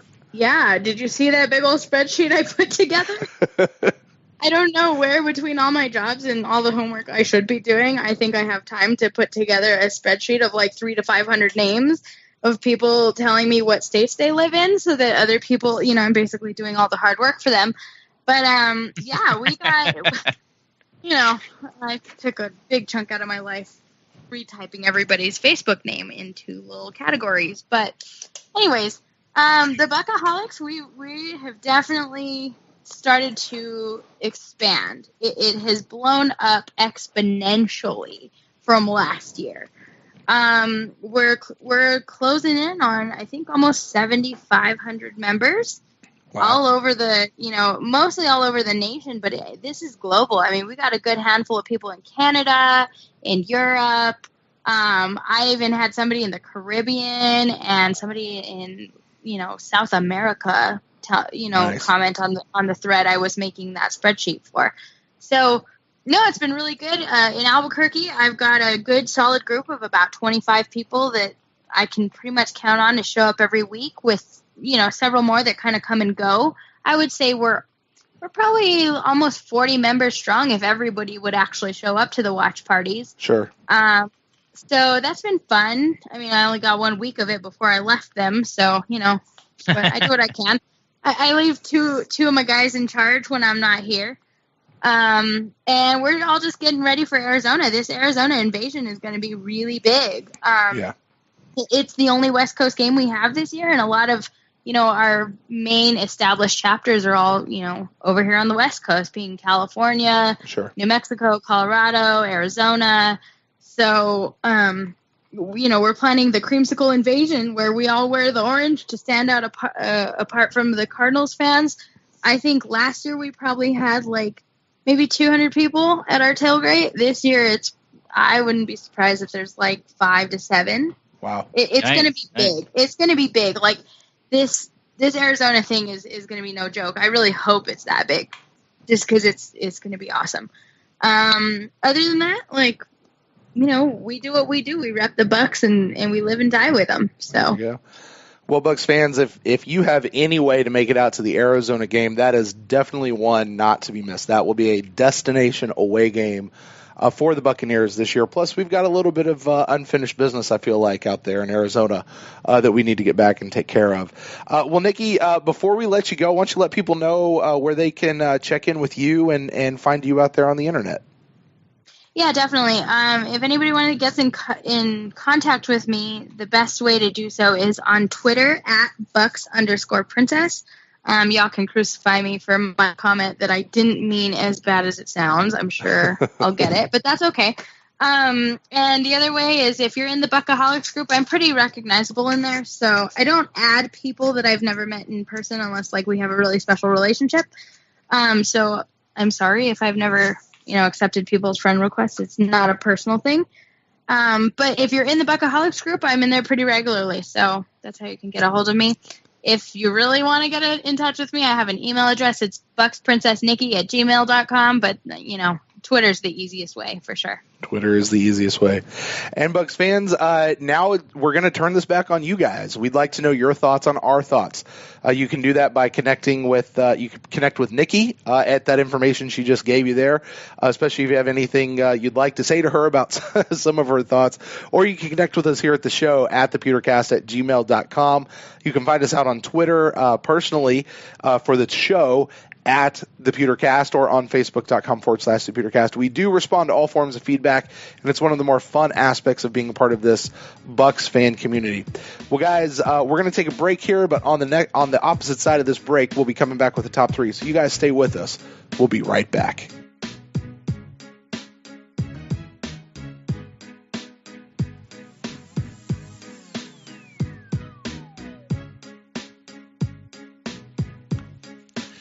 Hey, PewterCast fans, you guys are amazing.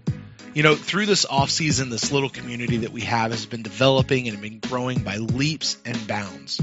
You guys are calling into the live shows, you're shooting us emails, comments, questions for the fan interaction segment, you're leaving us great reviews on iTunes and other podcasting platforms.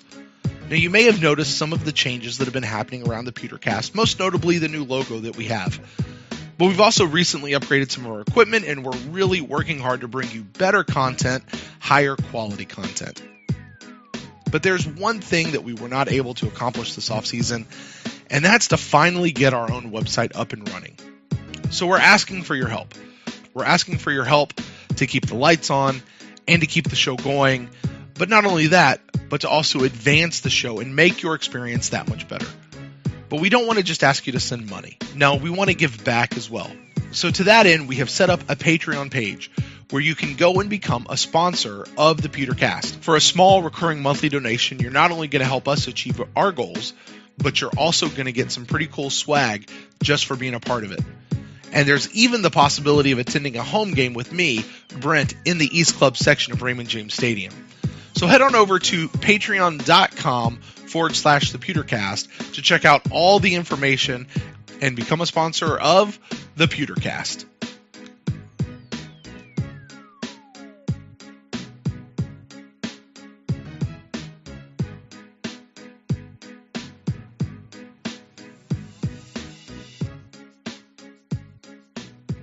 Welcome back to the PewterCast. You're listening to episode 45. And for today's top three, I think we've got, Ren, what might be a really fun discussion ahead of us. Why don't you tell us a little bit about Gerald McCoy and the statement that he made earlier as we lead into this segment? Oh, I don't know if I'm the one to sort of, report this verbatim for what he said. I never really saw the quotes about, come down to $1 and we'll talk about it. But from what I heard was, he understands that he's in a place to be criticized. He feels that some people on social media have taken it too far, and it wasn't necessarily against, him this weekend. It was more of, the defense as a whole or some of the players on defense. And I guess, the narrative is going, I don't think these people would say it to my face. Right. But, come on down to $1. You can come. There's a lobby, walk in the front door. There's a desk there with a receptionist and ask to see Gerald McCoy. And I'll come out and, if you want to talk about the defensive performance, I'll talk about it with you. Not quite ASJ as in, I'll meet you at the flagpole and I'll fight you. Right. But pretty close. Close. He did say several times, this is not a threat. This is not a threat. This is not a threat. Just come talk to me. I'll talk to you about it. No, that's pretty accurate as far as what happened. Yeah, but he only invited the trolls, That's sort of, it's like, hey, you say these nasty things about me, come say it to my face. Not that I'm threatening you, but only the people that said bad stuff about me and my teammates. You come down. Right. Now. So it very veiled. It's a veiled threat at best. Yeah. Now, the Buccaneers, and probably rightly so, have made it clear, the organization has made it clear that they will actually not allow this to happen. They're not going to change their security measures because Gerald McCoy gets frustrated at what people are saying about him on social media. However, we are going to base this top three on if it were real and if we could get in and talk to Gerald McCoy. And so these are the top three questions that we would ask Gerald McCoy, kind of the hard-hitting questions, if we could sit down with him. So, Ren, I'll toss it to you first, man. You've actually got some really great ones. I know we were talking about it just a little bit offline. What kind of criteria of how would you structure your questions if you got this one-on-one sit-down time with Gerald? And what is your number three? Well, my criteria was I shouldn't say obviously I'm not a troll, but I just don't do that on Twitter. I don't call people out, especially professional athletes, things like that.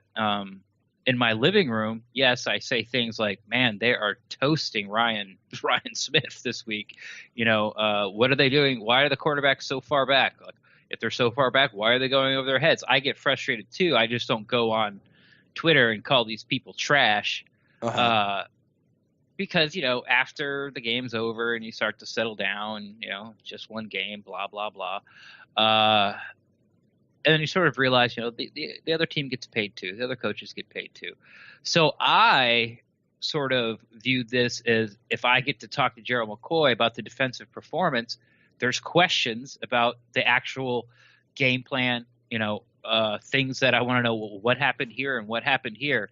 Not so much where, I'm going in there and, saying to his face that, I don't know.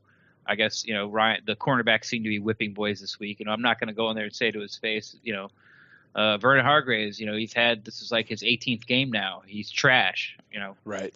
Respond.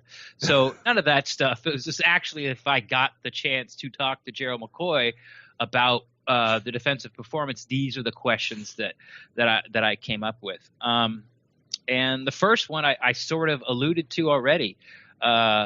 I did allude to, I guess, was what was the plan for the cornerbacks? They seem to be left out on an island. They were giving up 10-yard cushions, and then they were still getting beat deep time after time. They were getting beat, on the shorter routes, and they were getting beat on the deep routes. You might think that, well, Gerald McCoy won't know that because, he's in the defensive line meeting room, I guess, having their meetings. But Mike Smith last week after the Chicago game was, it was someone asked, what a great performance. What can you improve on it? Is there anything to improve on? And Mike Smith sort of chuckled and was like, yeah. And one of the things he brought up was how the pass rush works with the defensive backfield. Mm-hmm. They work in tandem, Mm-hmm. The reason they're pass rushing this way or doing this stunt or doing this tex or doing this blitz, it directly correlates to the way that their coverage behind the defensive line. So I'm assuming at one point during the week, they all got to get together in the auditorium room and have all defense together and sort of get everybody on the same page. If anyone has questions, like, hey, Gerald, TJ Ward, they show this, okay, if we make this call, this is what you're going to do. And TJ Ward goes, hey, Gerald, so if I'm looking at this right, you're going to do this. So I should do this, right? And, Gerald will be like, yes, that's, or no, that's not quite right. Mm-hmm. So they all sort of get on the same page. So I think it's a fair question to ask him. I think he would know about it, but it would be exactly what was the game plan? I know it's extremely vague, but what was the game plan? I mean, you're playing 10 yards off, leaving these guys on an island. One guy's got 18 starts. One guy's played like 10, defensive snaps in his whole entire career. Now he's starting at other cornerback and you're just leaving them alone and giving this huge cushion. Like, why was this the game plan? Like, what was supposed to happen to make this okay? Mm-hmm. I said it a little bit earlier when Nikki was on. They never took Case Keenum off his first read. It seemed right. He'd see his first guy. The guy was open. Boom! It came out of his hand.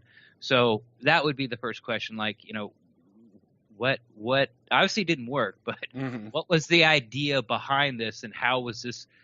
Defensive scheme, especially the cornerbacks playing so far off. How is this supposed to work in defending the Vikings offense?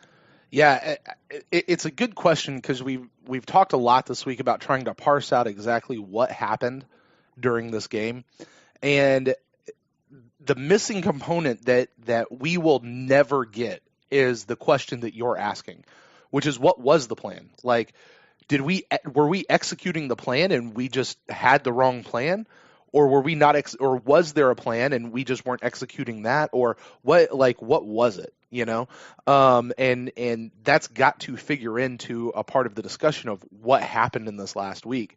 And that's just not something that anybody's ever going to get a look at outside of maybe a real honest conversation with Gerald in sitting there talking to him about it. So Good question, man. Good question. My criteria is actually going to be completely different from yours, so that should be fun. That should give us a little bit of variety.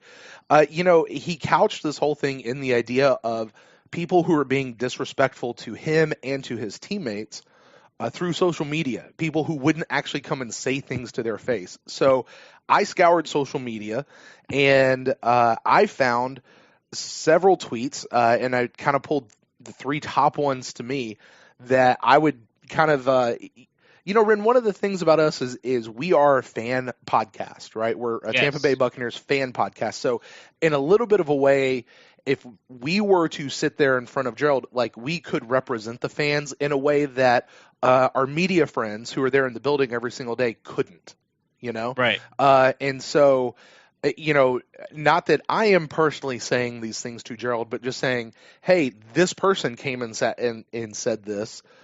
Seems pretty disrespectful to me. What would you say to that guy? Like face to face, don't punch me. We're recording this session, so don't punch me. And, but let me play devil's advocate and have that. So that's kind of that's the criteria that I used when I was picking my list. And so my number 3, and all of these are basically going to start with, how would you respond to this tweet? And so my number 3 is, how would you respond to this tweet? At Jabu wins, you have reached your peak at this level, and we need to start thinking about a QB in the near future. You are not worth the extension. And, that's right here we go again, right? This is the question that really keeps coming back, that we had to deal with since the instant gassed, and people really are talking about this. As absurd as it might seem, they are. And so I'm, for somebody to call, Jabu out by his Twitter handle, not just to say his name on Twitter, but to actually put it out there. Yeah. It's Jabu, by the way. Jabu? Okay, Jabu. Yeah. I've always said Jabu. Okay, Jabu. Jabu wins. To actually put that out there and say that, I mean, my God, like, that is harsh, especially after one game. Like, holy cow. But I'd like to see what Gerald would say about that, because I think Gerald would get all up in arms. You think you lost it? What happens when Gerald McCoy loses it? I think this might be a question that would set him off, and that would be, I think, the first question I would ask him is about Jameis. I don't know if he'd lose it or not. I mean, I don't think he sort of loses it. It's not really in his personality. Remember that Hard Knocks when they had like Doug Martin? They're at the restaurant. They're at Charlie's restaurant. It was Doug Martin, Mike Evans, Jameis. Brent Grimes was there. Was it Brent Grimes? Yeah, Brent Grimes was there. Yeah. And I think it was just those 5. And one point was, Mike Evans was looking at him like, you never get mad. Like, it's like, I've seen you mad like twice. So I think he would more like laugh it off, and go and sort of respond something like, I'm not trying to put words in his mouth, but something like, yeah, let me tell you what, man. And then you'd hear, he's the first guy in the building. No one works harder. I'll follow him anywhere, blah, blah, blah, blah, blah. Not that I'm saying that's not true and that's just player speak, but I think that would sort of be the response. I don't think he'd start like turning over tables and who said that and like how dare they? He would just laugh it off, because let's face it, it's fan is short for fanatic, and these people. I shouldn't say these people because I'm one of them, but the team means a lot to them, and you don't really know how much someone's self-worth is identified by, their football team having a winning season or being, the best in the league. I definitely, my self-worth is not identified through that at all. But it was when I was sort of in my teens and early 20s. Yeah. If the Bucks lost, like, I was inconsolable till Wednesday.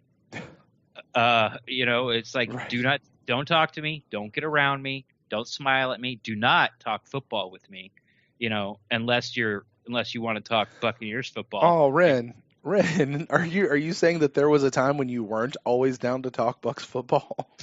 I was, like I said, if it wasn't Buccaneers football. I mean, but don't come up to me, because back when the Bucks were terrible, pretty much every single year except for that sort of like 6 to 8 year window, the Gruden years, or I should say the Dungy and the first couple of years Gruden was here. Most people my age that, lived in Florida, and I've pretty much been most of the time here in St. Pete, they were fans of other teams. Like people, who's your team? The Bucks. Oh, they're terrible. Well, I know they're terrible, but That's the team I grew up on. Right. But if you're going to rub it in my face because you're a Jets fan or a Steelers fan, or I guess back then everyone was like 49ers or Cowboys fans. That's when, Aikman was there and Steve Young was running the Niners, Joe Montana, all those. So, they were the cream of the crop. It's like being a Bulls fan when Jordan was there. Right. So, yeah, I mean, don't come and talk to me about your how great the Dallas Cowboys are, at least not till like Thursday or Friday, because I wouldn't punch you in the face, but I'd really want to. You'd really want to, right. I'd really want to. Right. So, yeah.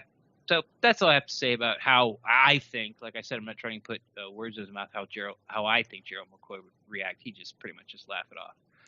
But to that, that's when I would, again, this would be me playing the devil's advocate of go, okay, well, how has Jabu reached his peak? Like, what would the person who wrote this, like, what evidence would they use to try to back it up, so that it's something that Gerald couldn't just laugh off, and actually force him, hold his feet to the fire a little bit, force him to actually give me a real answer, and see if I can't stoke that. Maybe we can make him mad for a third time in his life and see what happens. But I have no interest in making someone mad just to make someone. Who's that? Well, not necessarily do that. But if this one doesn't work, we'll see what one of the future ones does. But your number 2, my good friend. My criteria is not to try to make Gerald McCoy mad. I know yours is. I know. That's what I'm saying. That's one of my future ones will. But we'll move on and we'll go to your number 2. All right. Because you got some great questions. I want to hear your second one. Thank you. My number 2 is another what happened, but it's condense it down a little bit, something he would know. The Buccaneers were so great against the Bears, against 2 very good running backs. Everyone knows the stat now. They only gained 20 yards. What happened against Dalvin Cook and the Vikings? I mean, it was more than missed tackles, which there was a lot. Even early, seemed like he was getting 4 to 6 yards per run, and you sort of mentioned earlier how it seemed like he was already past the defensive line. When you get the ball, it seemed like the penetration was like, it was almost like they're letting the outside edges like go ahead and oh, you want to try to get 4 yards in the backfield, go ahead, because by the time you get around me, Dalvin's already 2 yards down the field, and you're sort of, you're in chase mode. So what happened? Was it as simple as bad run gap discipline, or was it something the Vikings, game plan and offensive line were doing to you guys that you didn't adjust to? Because let's face, in the fourth quarter, Dalvin went a little crazy again. But in the third quarter, when the Bucs were mounting their comeback, quote unquote comeback, they were stuffing him. They started to stuff him in the third quarter. They were trying to run out the clock. The Bucs kind of knew they were going to run, but it was the first time where he would get like 1 yard or no yards or 1.5 yards. So what was the problem? Was it run gap discipline where was Beckwith in the wrong spot? Because Levante Davis is probably not going to be. He's not going to throw one of his teammates under the bus. So I guess I shouldn't ask that. But yeah, what was the deal? Was it bad run gap discipline, or was it more of what the Vikings offensive line was doing to be able to get those early, first and second quarter yards? The fourth quarter, I'm just going to throw that out the window because there's things on defense you're more in desperation mode, where you're trying different things just to get turnovers to get the ball back than you were like in the first, second quarter. So that would be my question. Yeah, it's an interesting thing because, as I'm sitting here thinking of how Gerald might respond to that, just having seen a lot of his press conferences and how he tends to answer questions, especially ones he doesn't, like you say, he doesn't want to throw somebody under the bus for. He's like, man, it just kind of worked, kind of didn't. So it's almost like you'd need to have like an unfiltered film session with Gerald to kind of go through that. Like, show me what was going on. What, you're there. You're in the film room. What are you guys in your most honest moment with each other? What are you talking about? Like, what's not working and what's not there? I'd be real interested. That's a great question. Be real interested to see what Gerald would say about that. Thanks. Yeah, me too. All right. Well, my number 2, and Ren, Gerald might kind of laugh this one off as well. You know, he really might. But this would be my number 2. How would you respond to this tweet? Vernon Hargraves is trash. He's a bust.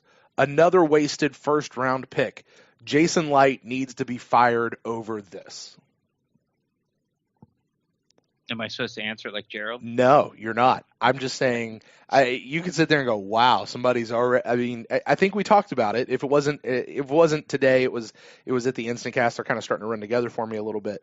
It was today. Seeing people calling for Dirk Cutter and especially Jason Light's job, like already, and not just. I mean, this is a 2-for-1 on this one. They hit Vernon and Jason both. But I think when you hit the disrespectful button, I think this one certainly gets in there a little bit. Certainly the overreaction button on this one is way high. But yeah, I don't know. This would be one that I'd want to ask him about. Yeah, and I think the answer would probably, if my third question about what was the plan, specifically the cornerbacks, you might get your answer from there. Mm-hmm. If he was obliged to answer it. My question, that is.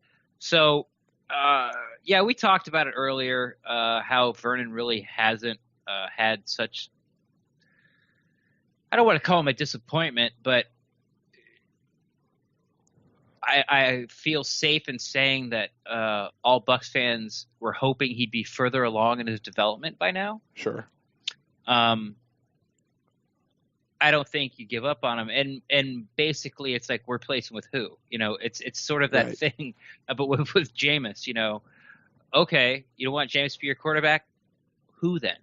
Like, replace him with who?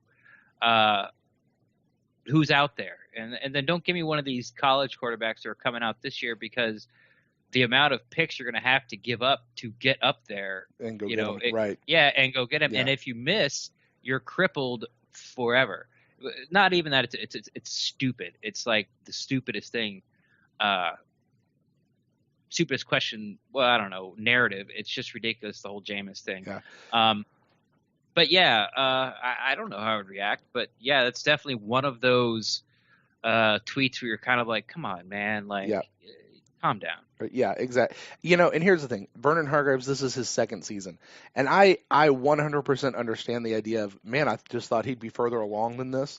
But I'll say the same thing about Vernon that I have said about Jameis before, that I also said about Dirk Cutter, and that's, you've got to give them the full run of their contract. You've got to give Jameis his first 4 years. You've got to give Vernon his full 4-year contract, whatever, before you really begin to judge him. You can't judge him after the second game of his second year, and because he has made strides. He has moved forward. He is taking steps. Is he ready to be the number one cornerback on the team, leading that unit? No, probably not. It's why we still have Brent Grimes here. It's why we are still bringing in the veteran presence. Could he get there? Maybe. I'm not willing to throw in the towel on him yet. He's not Roberto Aguayo. It's not that kind of an issue with Vernon. And certainly on the other side, Jason Light does not need to be fired over this. In fact, I think he needs a contract extension. And I don't know. I don't know if this is the final year of his contract or if he has one more. I know we talked quite a bit in the offseason, or a lot of people talked in the offseason about the Glazers going ahead and giving him an extension. And I would be a fan of that. But yeah, I don't know. I'd just love to see how Gerald would respond to this. So, and not only that, like, name me a cornerback that was taken last year or even this year that's playing better than Vernon. Like, who's this lights out cover corner that came out last year or this year? Like who in his sort of draft class bracket? So it has to be, just to be fair, it has to be somebody who's played just as many NFL games he has or less, which would have to be last year or this year. Who's playing better than him? I mean, Eli Apple is definitely not playing better than Vernon Hargraves, and the Giants went up to go get him in front of the Buccaneers. Right. So I would say that as well. I would agree. All right, friend, your number one question you would ask Gerald McCoy if you got to have a sit down with him and get honest answers to him. All right.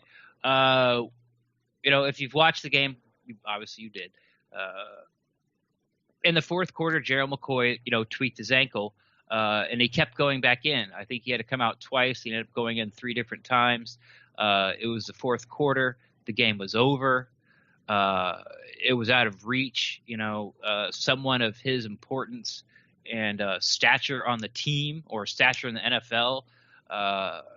Why is he out there? In my mind, like, why is he out there if he could get further injured or injured more? During basically after that Mike Evans interception, it's a blowout. Like, game's over. It's over. You could have argued it was over before that drive. But he got hurt and kept coming back in, and people asked him, why did you keep coming back in? And his response was, because my teammates needed me. Well, my question would be, how much of that decision of, coming back in to a blowout in the fourth quarter and risking further injury had to do with the conversations you had at the Pro Bowl and, this fan narrative that's been going around a while that, you don't show up in the fourth quarter, or you need to show up more in the fourth quarter. Did that roll through? Did that play any part of your decision to get back in there during the fourth quarter because you didn't just want to hear or, see on social media about fourth quarter, Gerald McCoy doesn't show up again when we needed him most. So that would be my number one question was, did you go back in the fourth quarter because of, pressure, outside pressures, I guess would be the best way to describe it. Yeah, that certainly would be a great way, I think, to launch into an even further discussion of checking in with him and seeing how he thinks he's doing with that. And I know we were only 2 games into the season for the Buccaneers, but that was a narrative, that was something we talked about, in the off season. So to keep that fresh in everybody's mind, that's one of the things he's working on this year. The other side of it, I gotta be real honest with you. And this bothers me as a former player, not in the NFL, in high school.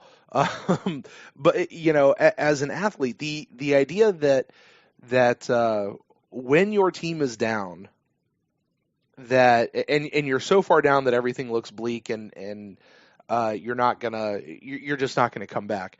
The idea that you take all your starters out and just put in your secondary guys to be fodder for anything to just finish out the game, like, that's waving the white flag. Game's not over till it's over, and you never know what could happen. I understand it on the other side when like with the Bears game last week, you're so far ahead that you put in some of the other guys, but I've never understood it. And I get it. You don't necessarily want to risk injury to these guys when the game is out of hand, but as an athlete, that's not even a thing in my head. Like, we're gonna play this till every down as hard as we can. Until they tell us that we can't, because there's always hope. Crazier things have happened in the NFL. You never know what it's going to be, so we're going to be out there. I've just never understood, because I remember people got onto dirt. I think it was something similar to this. Was it last year during the Arizona game, or maybe one of these other games? Oh, why Jameis? Yeah, like why Jameis was still. Yeah, Arizona. Yeah, like, why is he still in there? He could get hurt. Like.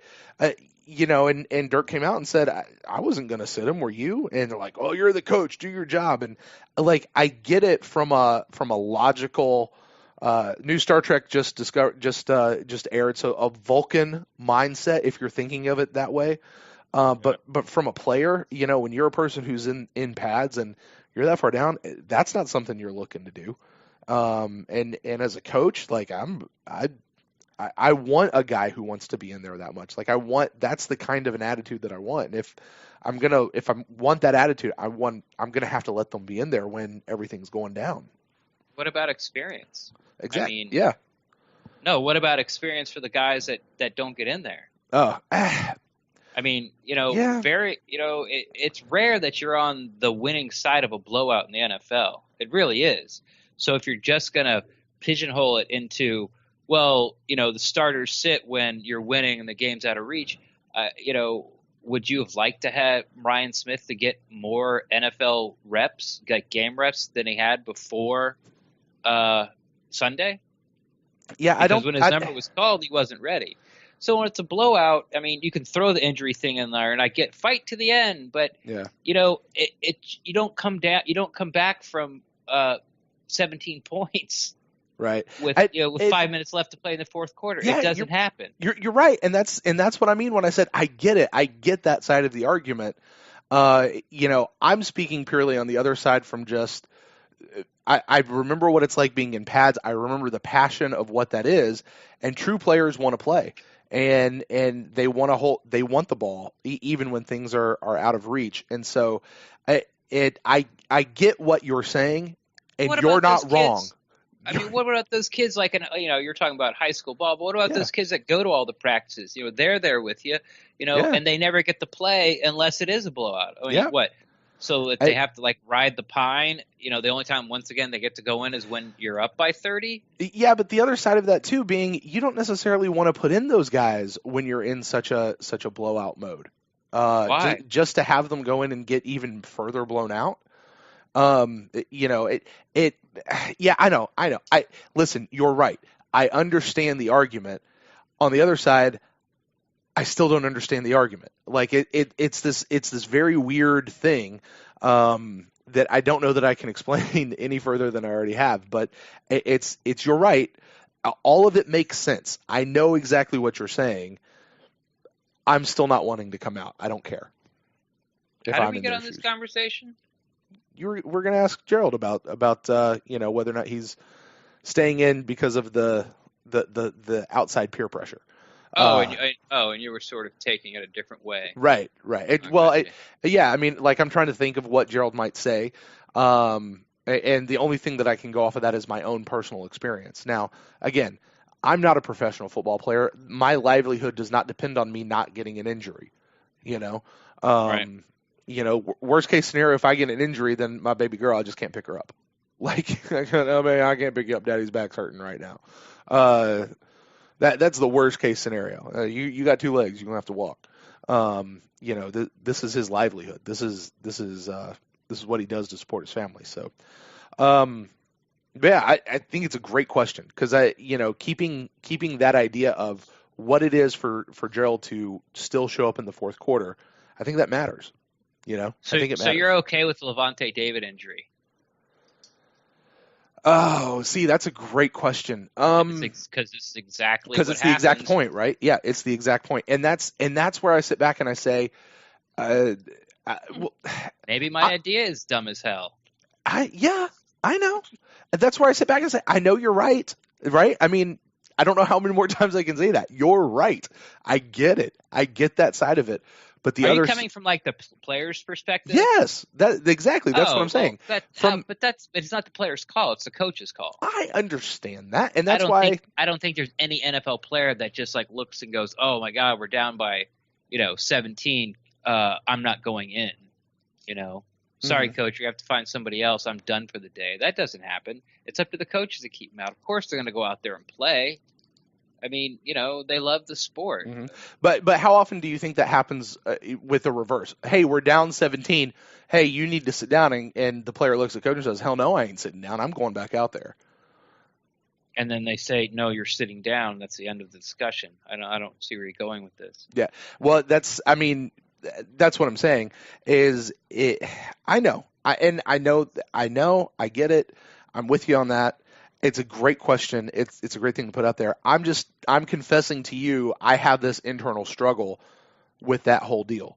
When I think about being down, coming out of a game, to me, it just doesn't sit well with me. And that's with just me as a high school player, which was 20 years ago now. Oh God, 20 years ago. Yeah, 20 years ago. It still 20 years later does not sit well with me. And it was just high school. I mean, I didn't even go on and play in college, it wasn't, it just wasn't my thing to go on. So anyway, moving on from that, it's a good question, a really, really good question. I wonder if that did happen, if the coaches tried to sit down McCoy and he was like, "No, my team needs me." Yeah, I actually wondered that same thing about Jameis last year. I feel like Cutter. I don't know that he did. I think Cutter had said something to the effect of, "I'm not telling him to sit down.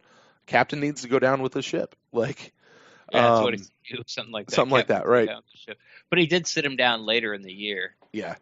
In a game, I don't remember winning or losing. Right. But he definitely sat him. Anyway, all right. Your number one. My number one really, I know Gerald said that he, in talking about this whole thing, he's like, listen, I've taken criticism my whole life.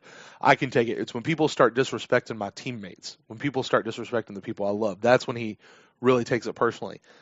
But this one is actually directed to him, and this one was actually in our Twitter feed. We got added in this particular tweet. And so I would say, Gerald, how would you respond to this tweet? GMC needs to shut the F up and worry about his team's defensive play. He's an attention-seeking drama queen. Gerald, would you care to comment? That is something that that person, I don't want to say definitely wouldn't say, but I think that's sort of the tweet that Gerald's talking about. Like, come down here and say that to my face. Like, that's the one, Right. Of all the three, glad you said that one for last. 'Cause that's just, that's either somebody being really passionate and in the moment. Mm-hmm. And what part of it was he being? It was that tweet like directed at his comments, his locker room comments on Monday. Yeah, I think it was. If I remember right, I don't have it right in front of me to know what the thread was, but yeah, I think it was something about that. I think Gerald takes it upon himself because he is such a smart man that he takes it upon himself to sort of, and he takes the heat for it of putting out. He was defending Mike and Deshaun is what he was doing. Mm-hmm. If you listen to Mike Evans talk and you listen to Gerald McCoy talk, and this is no offense to Mike Evans, but you want to get an intelligent response on a social issue that, that's relevant today, you're going to Gerald McCoy. You're not going to Mike Evans. So I think he was just sort of taking it upon himself to get out there in front of the camera. Now, do I think Gerald McCoy likes the camera? Yeah, I think he does. But right. I think also Gerald McCoy is a very likable person in front of the camera. Mm-hmm. I don't think he mugs for the camera. I just think that's just the way he is. That's just the kind of person he is. And if the camera's rolling or not, I think he's the same way. So I never was a huge fan of sort of that, narrative or rhetoric, when it was coming out. It's just, I don't know. I just see it as sort of like a cheap shot. It's, yes, it's just it's a cheap shot. Like just based, there's no facts to base it on. There's no stats to base it on. It's just that I don't like what you're doing and the team's losing. So you need to shut up and, get back, put your nose in the defensive playbook.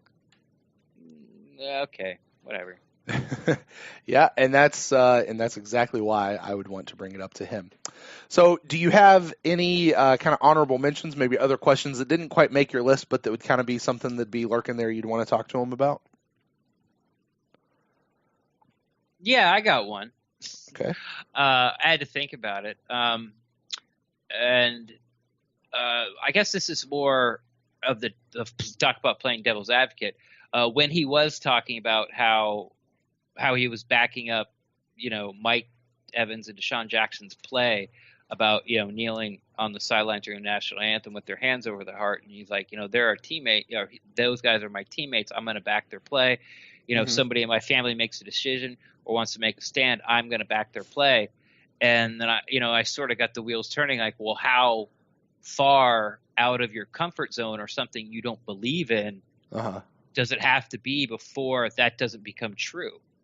I thought like, okay, Gerald. So, you leave here today from the locker room and you go home and you walk in your house and you go into your man cave. I don't know. I always want to say it's downstairs. But there's really no basement. I think just knowing Gerald, I think he calls it his bat cave. For the record. Bat cave, his man bat cave. Okay, okay, Jabu.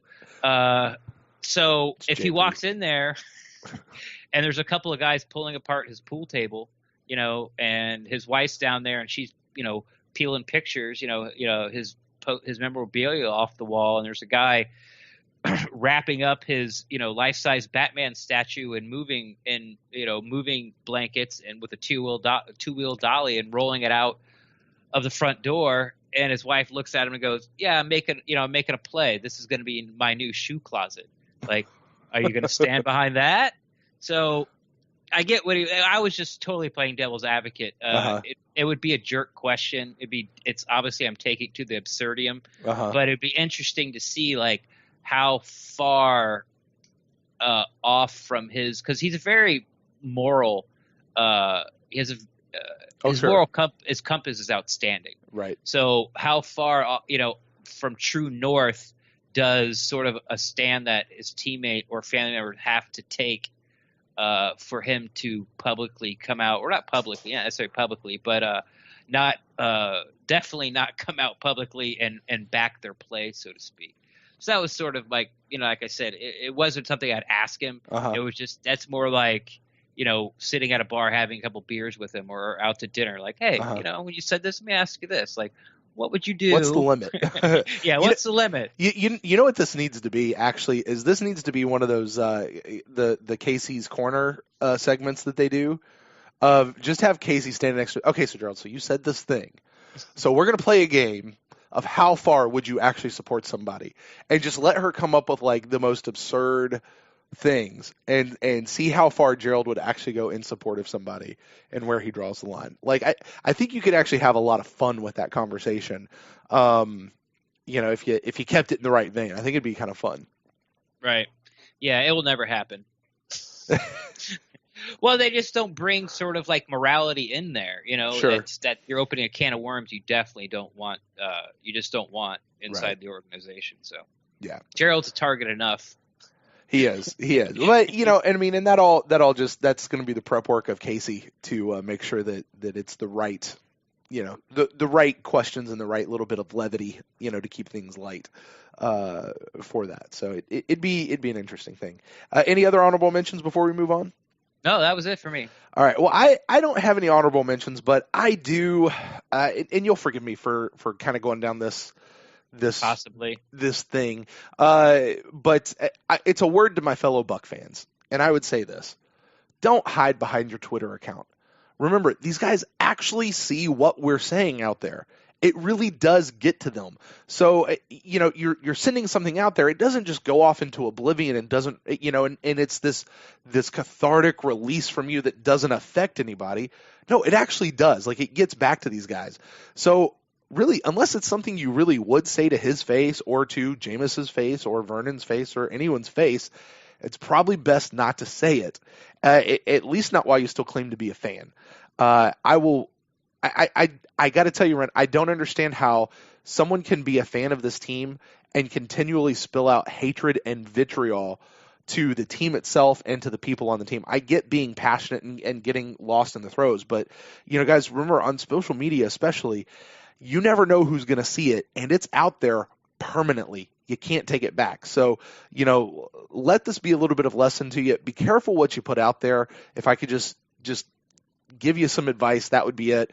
Being critical is one thing, being poisonous is another. So that'd be the only thing I would say is, guys, remember, these things actually do get back to these guys. So don't add them unless you really mean for them to see it and go in there. So with that, guys, now we'd like to know kind of how your picks stack up against ours. Are there questions that you would want to put out to Gerald McCoy if you got to sit down and take him up on his offer? Well, you can let us know on Twitter. Would really love to actually know these. Mention us. Find us on Facebook.com/ThePewterCast. Find us on Twitter @ThePewterCast. Email us to ThePewterCast@gmail.com. What are those questions? It's a fun conversation to have.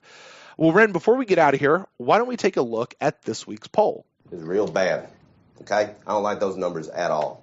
Just one poll. Those things aren't scientific. Yes, they are. All this is science. This is math. All right, well, this week we asked, what do you think was the biggest factor in the Bucs' loss this past weekend? The four choices we threw out there were a lack of the pass rush, the fact that they just got out-coached, was it the flu, or was it injuries? This was one a lot of people voted in this week, Ren. But before I get to what the fans out there said, what do you say? Yeah, I thought this was one of our better Twitter polls.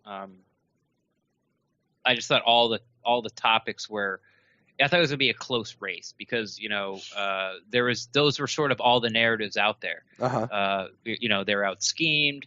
Some people are saying the reason they laid such an egg is like, well, maybe the whole team was just sort of feeling sick because of the flu. A lot of people have talked about, well, we lost, no Grimes, no Quan, no Chris Baker.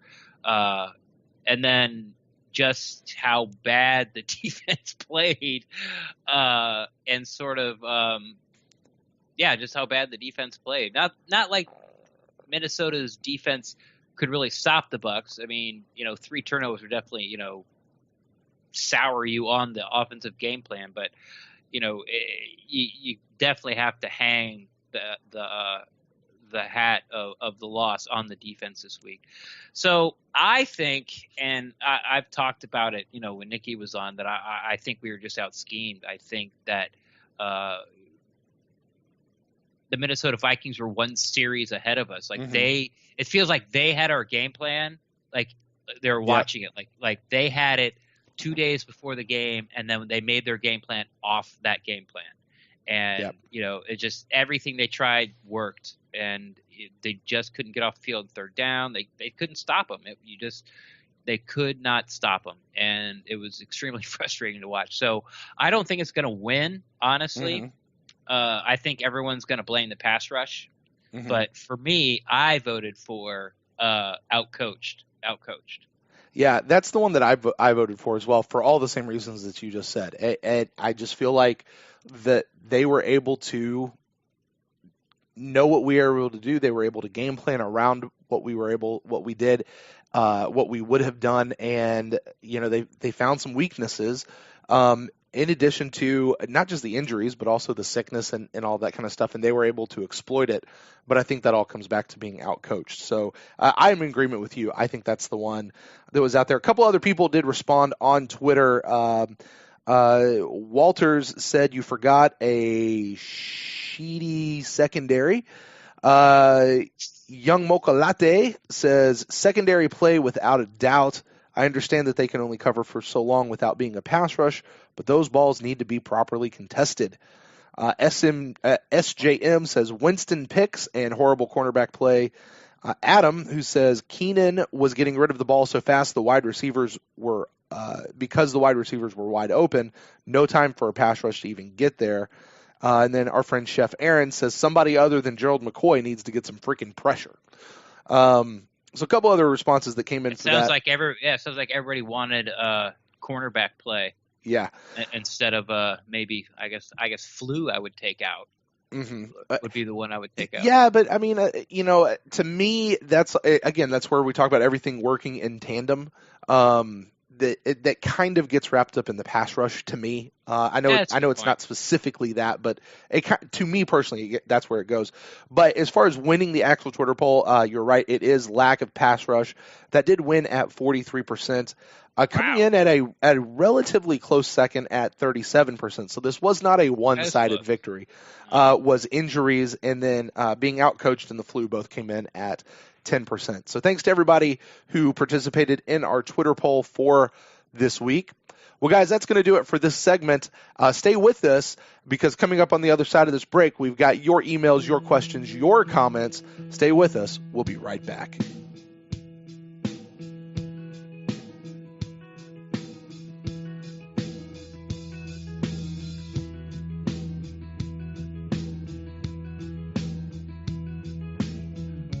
Today's podcast is brought to you by Audible.com. Right now, for you, the Pewtercast listeners, Audible is offering a free audiobook download with a free 30-day trial to check out their service. This is a great way to check out Jason Buick's book all about the history of our beloved Buccaneers, the good and the bad. The Yucks tells the story of how Tampa was awarded an NFL expansion team in 1974, and the trials and tribulations, and eventually the victories that marked those early years. It's a Hollywood-type story that you don't want to miss. To download your free audiobook today, go to audibletrial.com/thepewtercast. Again, that's audibletrial.com/thepewtercast for your free audiobook.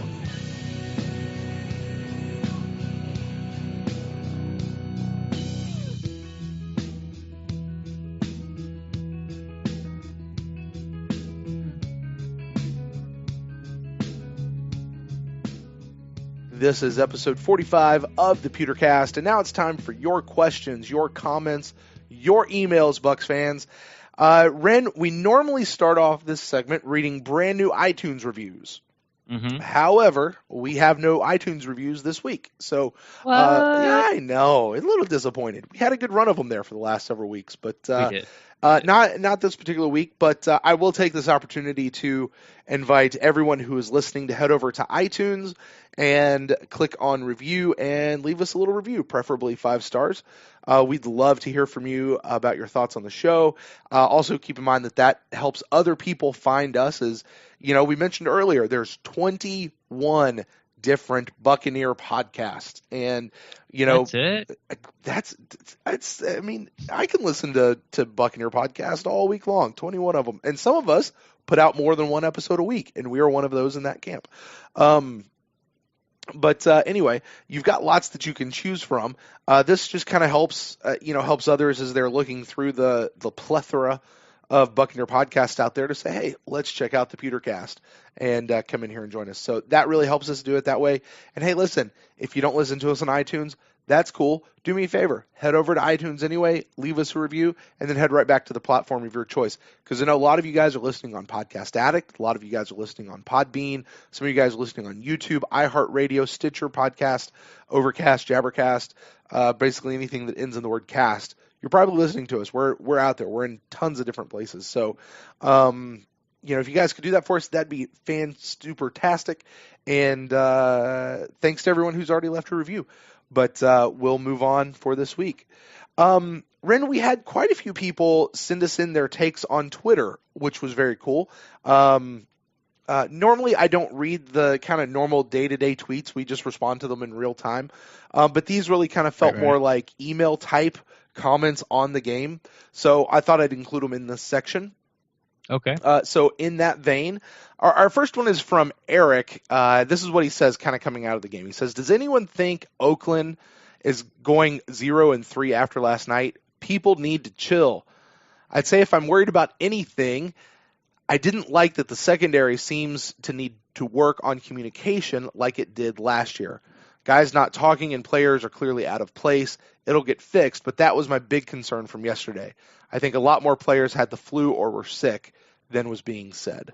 So kind of his little review and thoughts on what happened with the game this past weekend came to us from Eric. Yeah, it's hard for me to say guys are out of position because you don't know where they're supposed to be. Mm-hmm.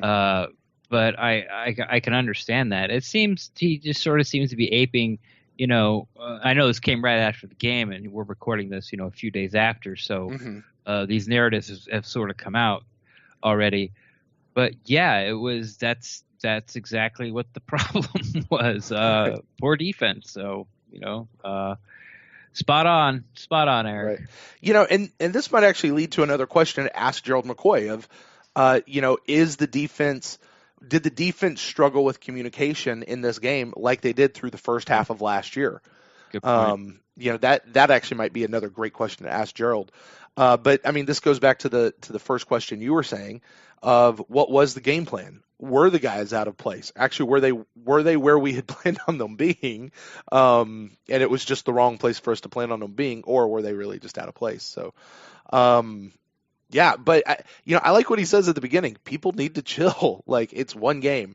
I try not to go there, especially these days, because we spent so many years just going, it's just one game. We'll get it back. Well, we saw last year the difference that one game at any point in the season could have made in how the playoff picture looked for us at the end. So every game matters. Every game counts. But it is just one game. So yeah, good on you there, Eric. Yeah, I'm still going to go back to,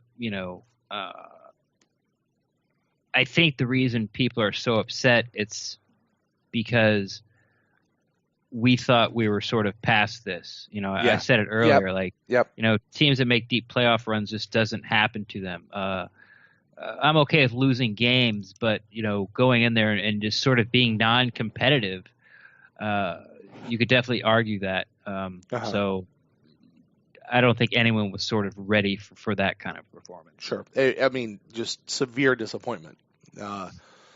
From what we had. The next one comes to us from Kent on Twitter, and he says, he asks this question, and Ren, this is the money question that seems to be going around and around and around. He says, at what point do we as fans, I know, what point do we as fans start to question Winston's ability to win games, specifically on a touchdown to interception ratio wise? Now, Ren, hold on a second. I got you, brother. All right, I got you on this one. Okay. He very specifically asked the question based on the ratio between touchdowns to interceptions. On that number alone, at what point do we as fans need to start questioning Winston's ability to win games? My answer to that is I don't have a problem with Winston's touchdown to interception ratio. I really don't. And to kind of back that up, I did a little kind of cursory research to find out, well, what did other great quarterbacks, what did their touchdown to interception ratio look like through their first 3 years? And here's what I found out. Brett Favre, let's give you the reference. Jameis's touchdown to interception ratio, his first year was 22 to 15. His second year was 28 touchdowns to 18 interceptions. I know that seems a lot. But Brett Favre, his first 3 years, and by the way, these aren't just like they picked up in the middle of the year. This is like their first 3 years actually playing full seasons, starting full seasons with their team. Brett Favre, 18 to 13 versus Jameis's 22 to 15. I think Jameis won that one. 19 to 24. He actually had more interceptions than he did touchdowns his second year.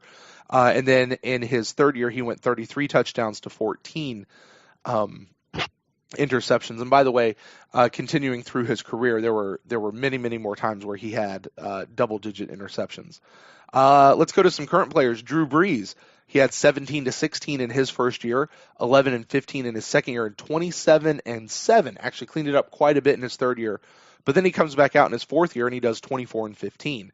And then after that point, he never had under 11 touchdowns in any point of his career. Drew Brees has interceptions, right. Never had under 11. So Tom Brady, 18 and 12, 28 and 14, which is very similar to Jameis's number there, and then 23 and 12. Matt Ryan, kind of a very similar picture, 16 and 11, 22 and 14, 28 and 9, and then he comes back at 29 and 12. And up until this past year when they had their Super Bowl run, he never had less than 14 in a year. Derek Carr had 21 and 12, 32 and 13, and then last year, really great year for the Oakland Raiders, he had 28 and 6. So based on the ratio numbers, and the only thing that you can really judge off those ratio numbers is if you compare it to other ratio numbers, he seems to be in good company. So at this point in his career, I don't have a problem with it. I can handle a higher interception number provided that the touchdown rate number is also higher.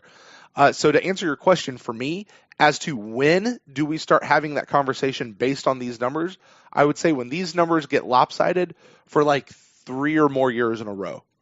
That's when I think we really need to start having this conversation. But right now, based on just those numbers, the touchdown to interception ratio, I'm not worried at all right now, and I don't think it's something we need to be worried about.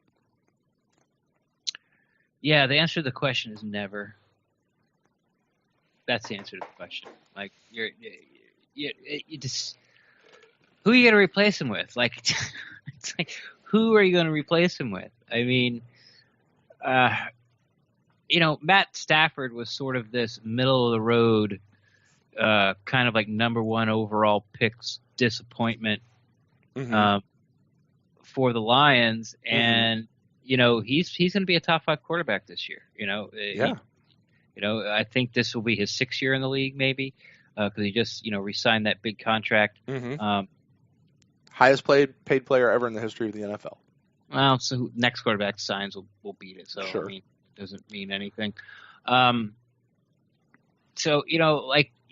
There was times when Matt Ryan, where they were sort of having this discussion with Matt Ryan before last year. The 2 years before that, they were having a discussion, about Matt Ryan. It's like, well, yeah, he's got the tools, but when it's about getting the players around you, it's about getting in the right system, and I think that Jameis has both. I don't understand I just don't understand where it's coming from. I really don't. I think what's fueled a little bit is because you got a guy like Case Keenum who, just lit us up and be like, well, why don't we just go get that guy? Because he'll do the same thing with us. But it's, he's a below 500 career starter. It's something like his quarterback rating against everyone else in the NFL is like 71. And against us, it's like 125. So I don't even. I don't know what to say. I don't know what to say because it's such a knee-jerk reaction question. Yes, it is. It just is. Yes, it is. He hasn't even played 50 games in the NFL yet. Yes, Haven't it even is. played 50 games. Yep. And you know what I think some of it might be, or a lot of it probably is, and is it the guys at the Pewter Report that talk about this? Might be.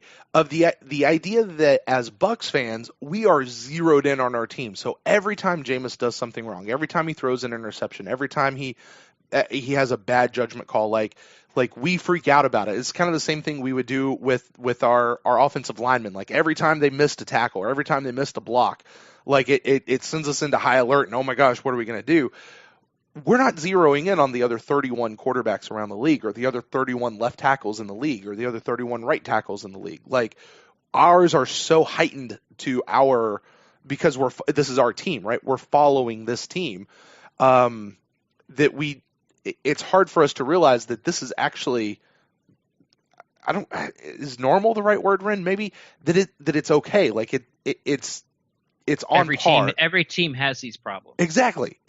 And so, for us to be asking this question right now, we see 3 interceptions in a single game and we go, oh my God, what's going to happen? Jameis has to, he should be over this by now. You may have a point there, but this is stuff that other people are dealing with as well, So, overall, no, I'm in agreement with you. With you, Ren, this is a knee-jerk reaction, and I would remind people, no, just slow it down. We're not there yet, and I personally don't think we'll ever be there. I think Jameis is going to be just fine. So, Kent, thank you for that. Thank you for pointing that out and for kind of capsulating it, I think, for what everybody else is out there. But hopefully this is the very last time we'll ever have to talk about this around here. That said, one more. Well, maybe we still got emails to come up to Ren. One more. Chris says, great podcast after the loss to Vikings. I assume he's talking about the instant cast. He says his biggest takeaway is that Bucs fans need to stick together. This loss does not determine the team's fate.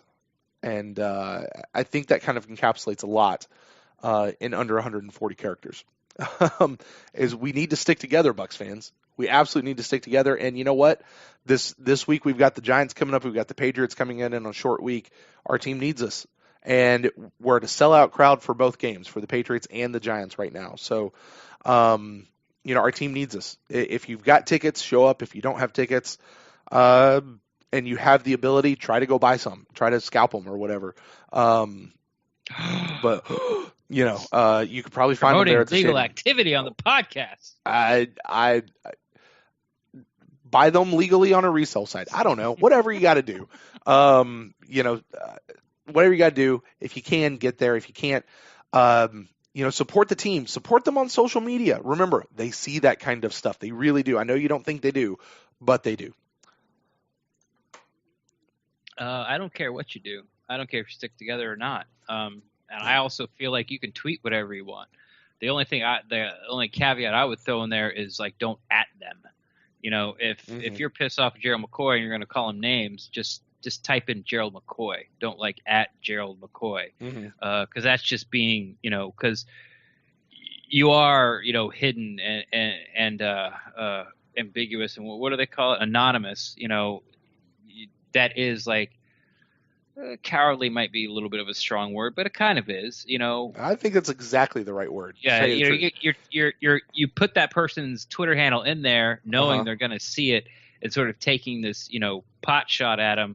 There's a little difference. Like, oh man, like Gerald McCoy is having a bad game, or Gerald McCoy, he needs to get a sack here in the fourth quarter, the difference, like, you're a drama queen, you need to shut your effing mouth. There's a huge difference. Yeah. Besides that, do whatever you want with your Twitter account. And you don't have to take my advice, what I just said. It's your Twitter account. I don't think there's this divisiveness for Bucs fans where it's like we need to stick together. If you're gonna freak out and jump off the boat after this game, bye. Don't let the door hit you in the butt on your way out. Yeah, what was it Derek said? Leave your jersey. We'll find somebody who really wants to wear it. Leave your jersey on the table. We'll find somebody who deserves it. So I mean, I get what he's saying. He's sort of like, like rallying the fans as like the troops, sort of like maybe the fans of the team, like, come on guys, it's going to be fine. And I get that part, but all this, the sky is falling and it's time to jump off the Skyway Bridge and, we're on the Titanic, it's time to jump off, go ahead, do it. I'm not holding your hand. You're an adult. Do what you want. I don't care. Fair enough. Yeah. Bye, Felicia. Bye, Felicia. There you go. All right, well, let's move on to some emails. I got a couple of them to get through here. Our first one comes to us from Robert, a.k.a. Pinnacle, which we know Pinnacle from a couple of the chat rooms of other podcasts that we get to hang out in. I had lunch with Pinnacle once. Oh, did you? Very fun. Yeah, it was. It was good talk. Very fun. Well, coming from Pinnacle, here's what he says in his email. He says, no one is absolved of their responsibilities. Defense needs to start clicking, and Jameis needs to take care of the ball better. Plain and simple, we had a lot of starters out, and we know that we lack depth. We just need to come back next week. The first two sentences, no one's absolved. Defense needed to start clicking in this game, and Jameis needed to take care of the ball, and we know that. I might take a little bit of an issue with the idea that we know that we lack depth, because one of the things we've been saying is look how much depth we have on this team, especially after that Bears game where we talked a lot about. I was just so impressed by how much depth we had, particularly at the linebacker position.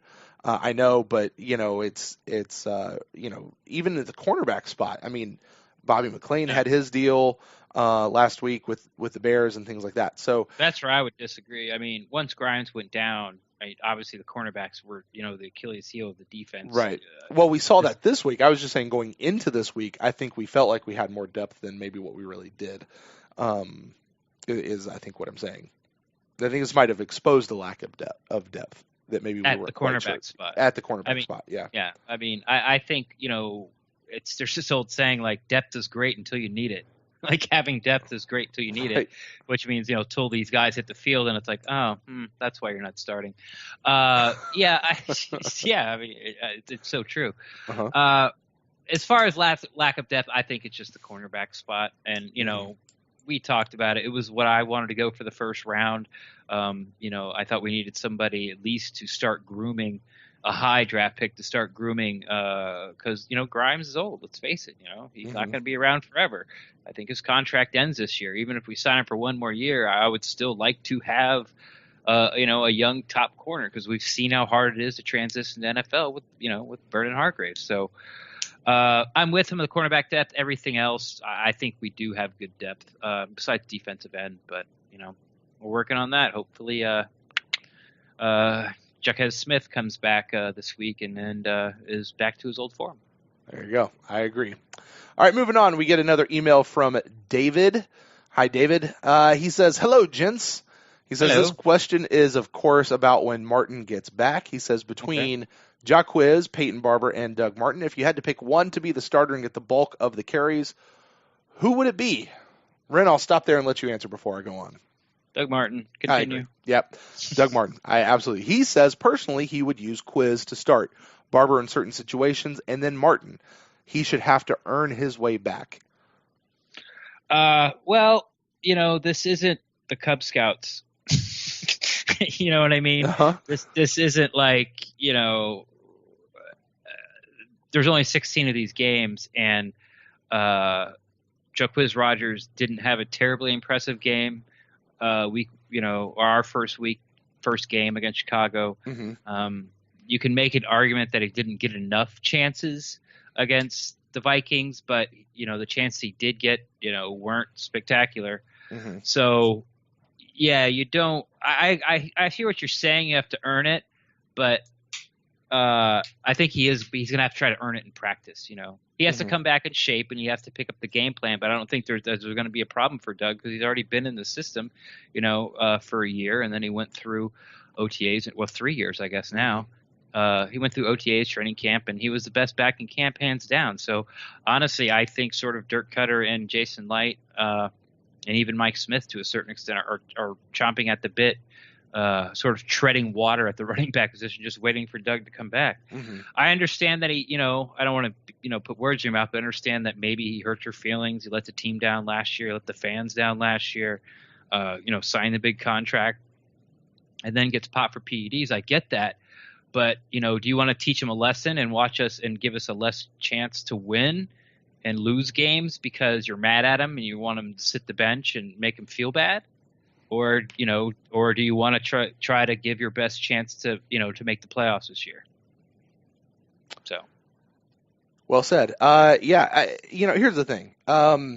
If Martin comes back and he's out of shape and can't run, he's not gonna get the bulk of the carries. Yeah. If Martin comes back and he's the best back on the team, he's the one who's going to get the bulk of the carries. As far as earning it back, I mean, that's exactly how he's going to earn it, is he has to come in and beat out Quiz, and they're going to start whoever is the best person to go. Is Doug is he gonna have lost a step by being sat for 3 weeks? You could even say 4 weeks, considering the preseason game that he didn't play in. 5 weeks maybe, I guess, actually, because I don't remember that we saw him a whole lot in game 3 of the preseason. So, is there any of that proverbial rust? Is that something he's going to have to deal with coming out? I don't know. But if he's the best back on the team and he's hitting it and he's going full steam ahead, I think he's the guy who starts. As far as the earning it back from like a moral standpoint, honestly, I think he already has. He confessed to it. He went to rehab. He came back all through preseason, all through camp. He was our best back. He worked hard. His work ethic is there. I think he's earned it as far as that goes. He's done everything they've asked him to do. He moonwalked. He swept people off the stage. So on that level, I think he has earned it. When he comes back, he's just going to have to be the best person in practice, and I think he will be. I don't think it's a matter of who should start. I think it's just who's going to start based on who's the best back in the room, and I think that is going to be Doug Martin when he gets back. David finishes up his email by saying, keep up the work. Good work, guys. Winston is my QB. Shout out to Ren for the reaction that he had to the Winston question. Thanks, guys. David in Oregon. Sent from Yahoo Mail for iPhone. Cool. Yeah, thanks for the email, David. I just, I told you why I don't agree with you, and I kind of like Brent. No, I do like Brent's take about how he has already earned it. I get it. Once again, that he let you down, let me down, let everyone who's listening down, let his teammates down. But this isn't. This sort of is. It's not the court. This isn't the situation or this is not the game where you.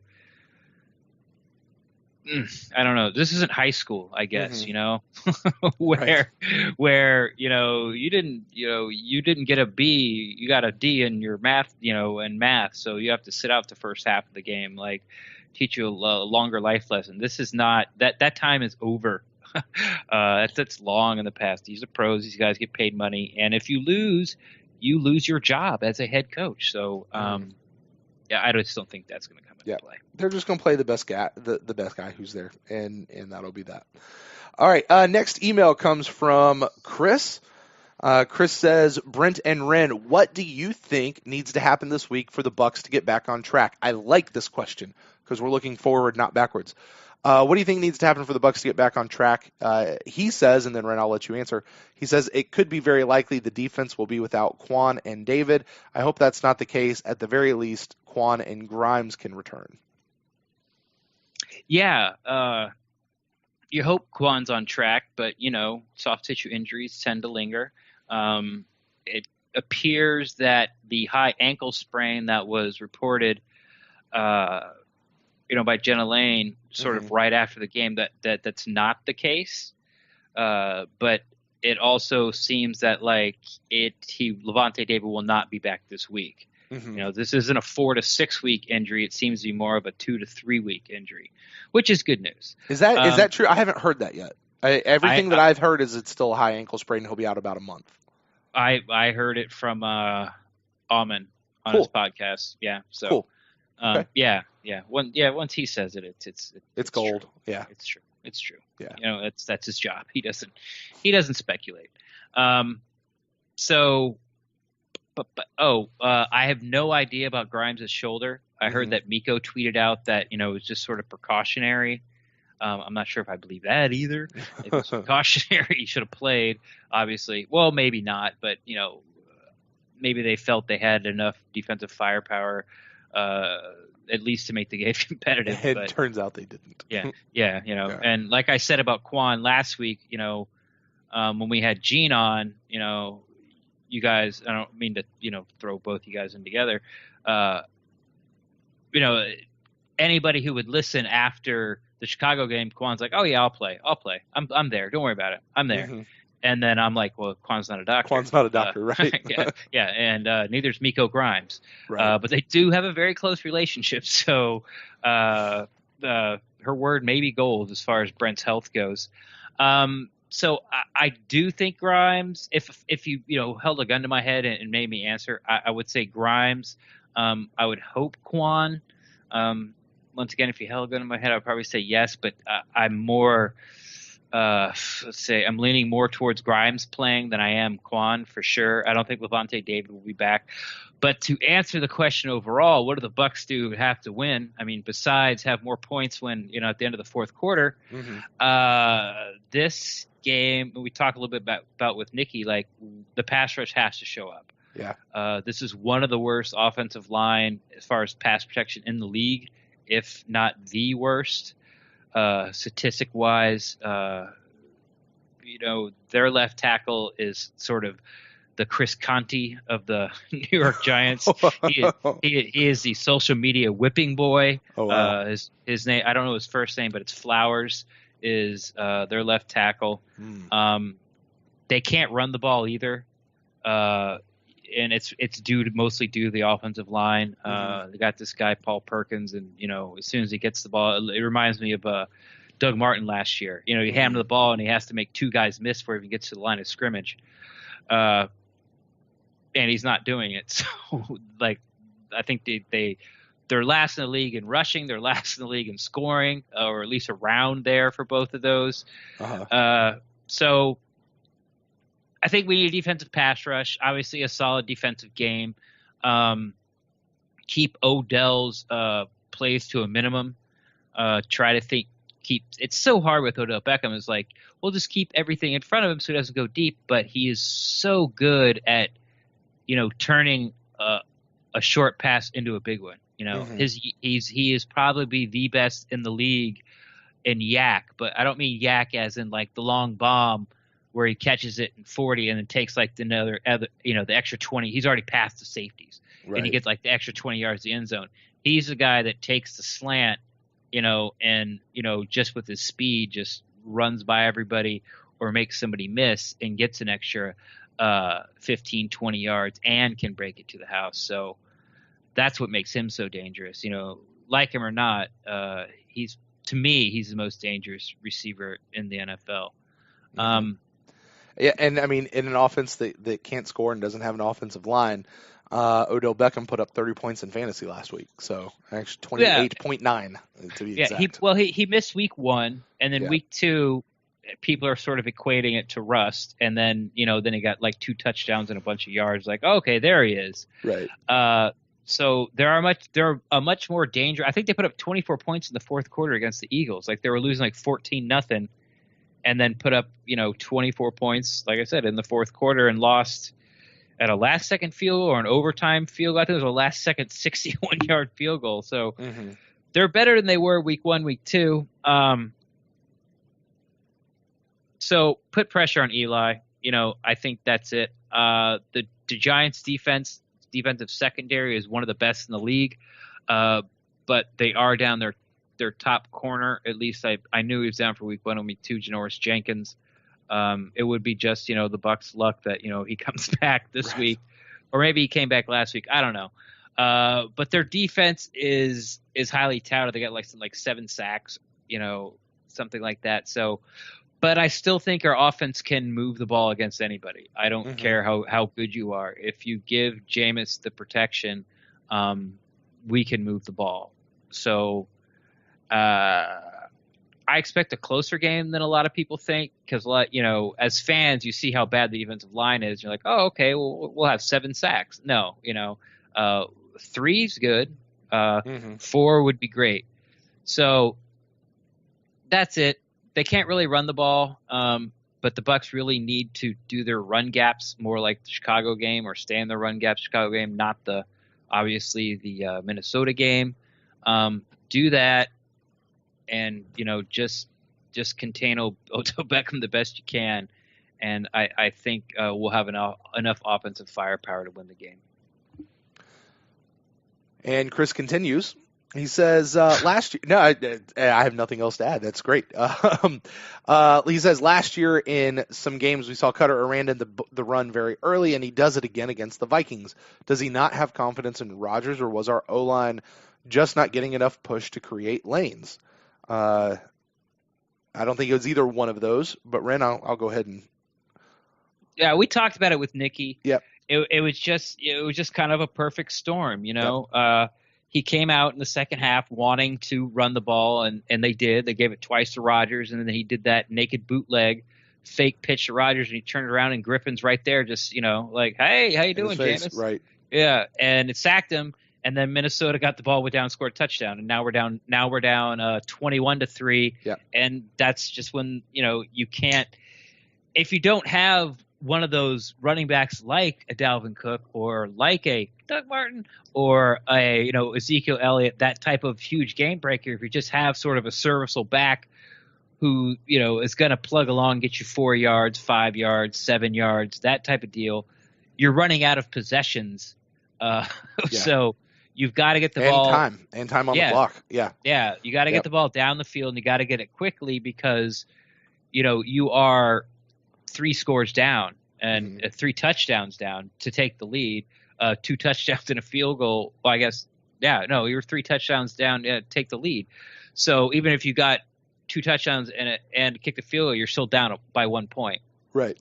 So that's sort of what happened with the run game. It wasn't overly impressive, but I didn't think it was bad. I thought the offensive line played pretty good. They actually did. Yeah. Yeah. Dirk Cutter did the same thing. I thought the pass protection was there, and I don't think it was lack of running lanes. I just think they just had to abandon it because of the score and the time and how many possessions they were going to get in the rest of the game. Yeah. It's an interesting thing. I finally on a rewatch of the game, with the exception of a few individuals and a few key plays, that on an individual level, people generally performed pretty well for the Bucks.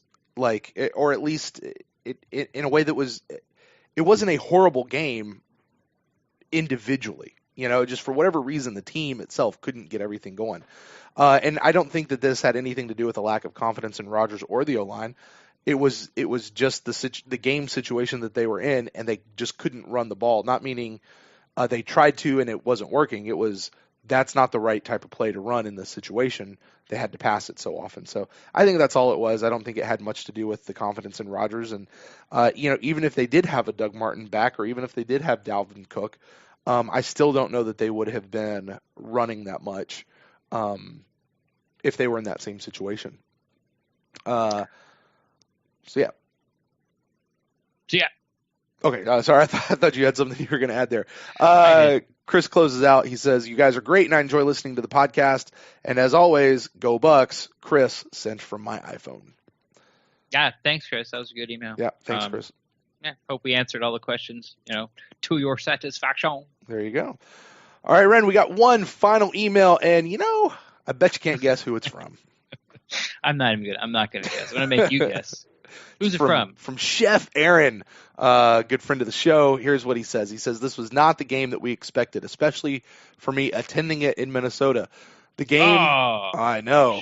I know. Chef. It's when you're. I got to tell you, when you are It's a curse. No, when you are a displaced fan and you finally get to go see the Bucks, and to have them come out and do something like that, it makes it just all that much more disheartening. It and really then surrounded does. by opponents' fans, other teams' fans. Yeah. I mean, it's not like somebody who lives in Tampa who traveled, who has season tickets here and then traveled and went and saw this game as well. Like it's when you're a displaced fan, man, that sucks.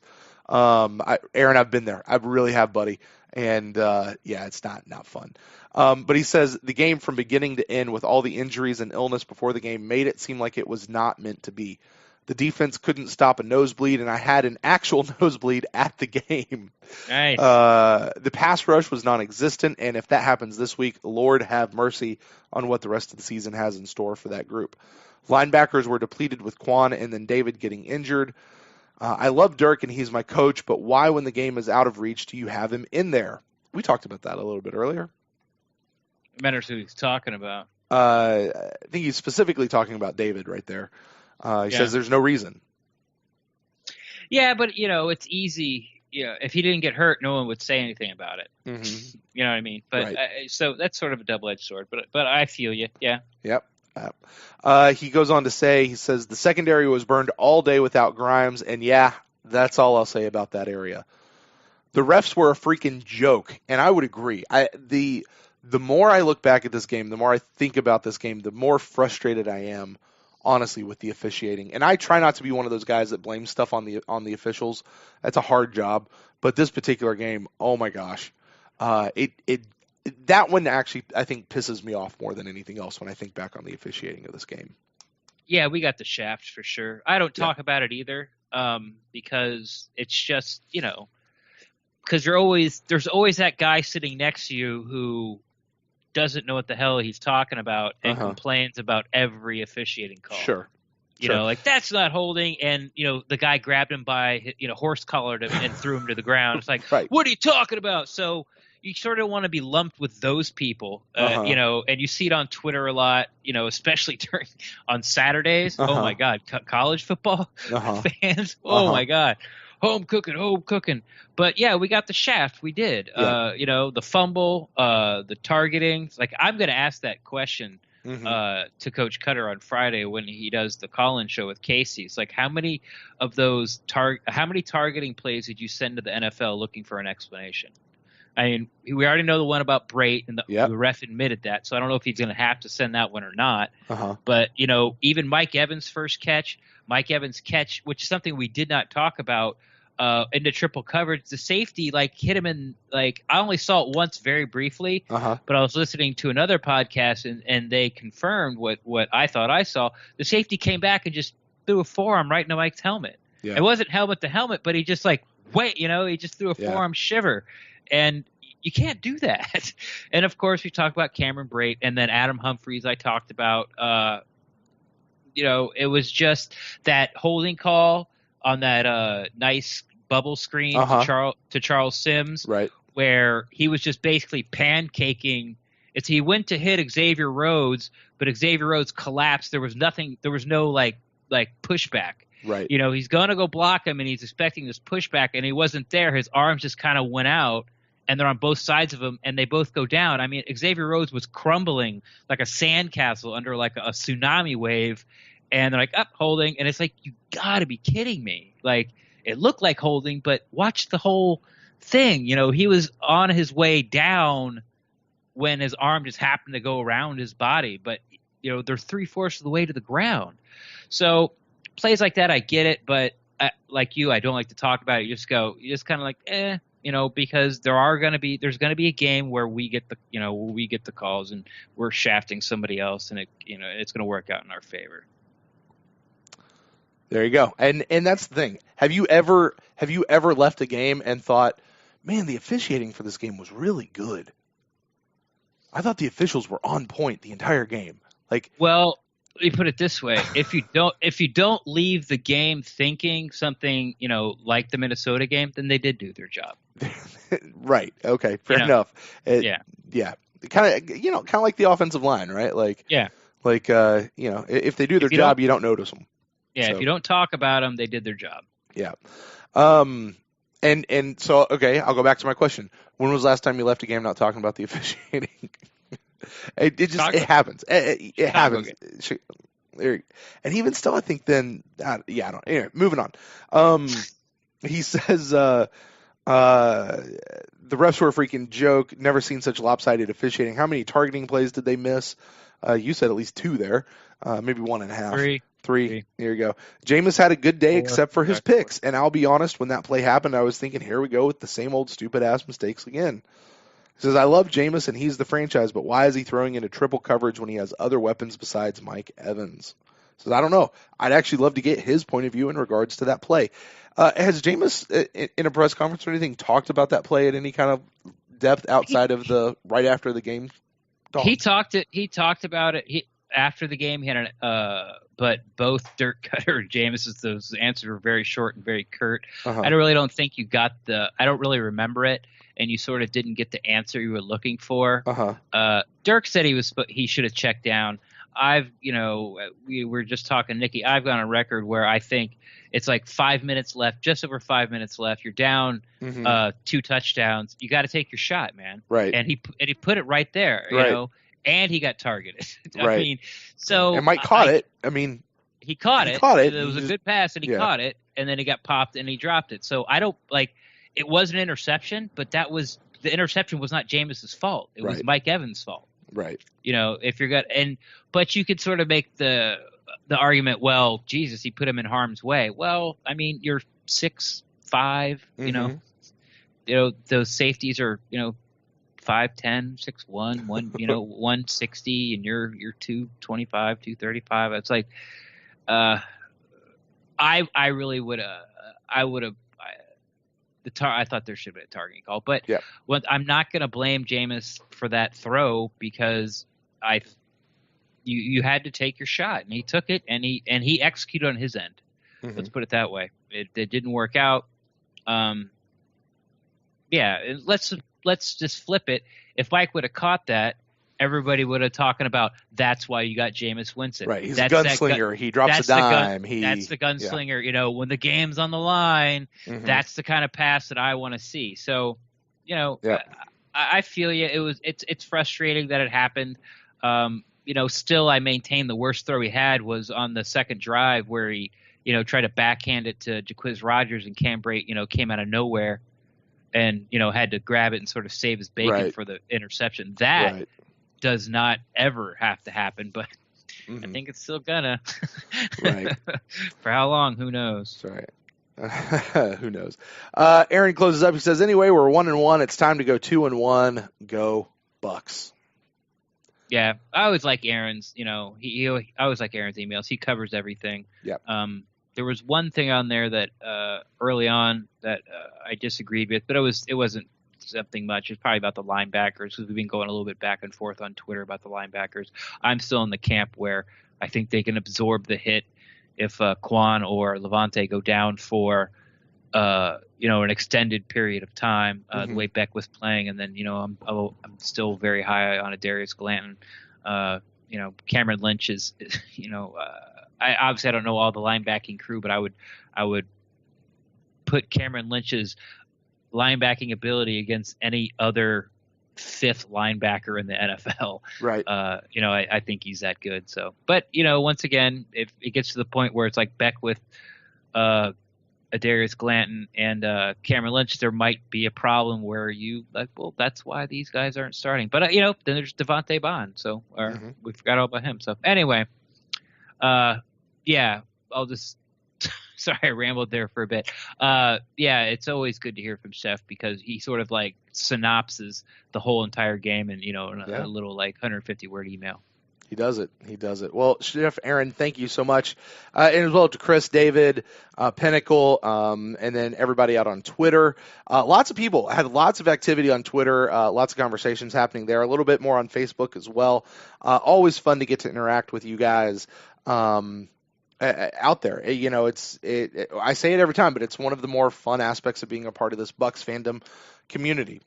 Well, guys, that's not only going to wrap up this segment, but it's also going to wrap up this episode. Kind of as a final reminder, you can get in touch with us about anything that we've talked about today, about the game, about what you talked to Gerald, anything in this fan interaction segment. You can do that at facebook.com/thepewtercast, or find us on Twitter at thepewtercast. Or if you want to go a little more than 140 characters, although I hear Twitter is about to up it to 280. They're about to double it. What? I know. You can email us to thepewtercast@gmail.com. Well, Ren, as we're getting out of here, man, any final thoughts, and where can the fine people out there find you on the internet? Yeah, Twitter. Can I get an edit button instead, or as well? I'll take that. How about that for a final thought? Bad performance, defensively.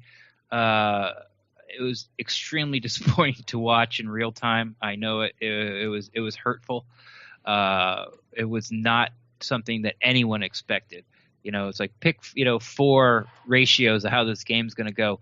That would probably still wouldn't have made the list of most fans out there, and maybe even people that follow the NFL for a living. So let's, after this podcast, let's stick it in the can. It's done. It's Wednesday. Bucks first practice today. We'll get our first glimpse at the injury report to see where Quan's at, to see where Grimes is at. Baker should be back. Jaquez Smith should be back. We'll see where Gerald McCoy is at with, and Levante David with their ankles respectively. Mm-hmm. And you can find me on Twitter at Rendex, REND_DAXT. I'll say that again.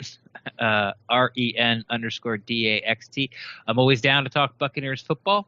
And I love interacting with the fans and the podcast listeners. So if you have a question, or you just want to run something by me, or you think I'm an idiot and you want to at me, that's how you find me.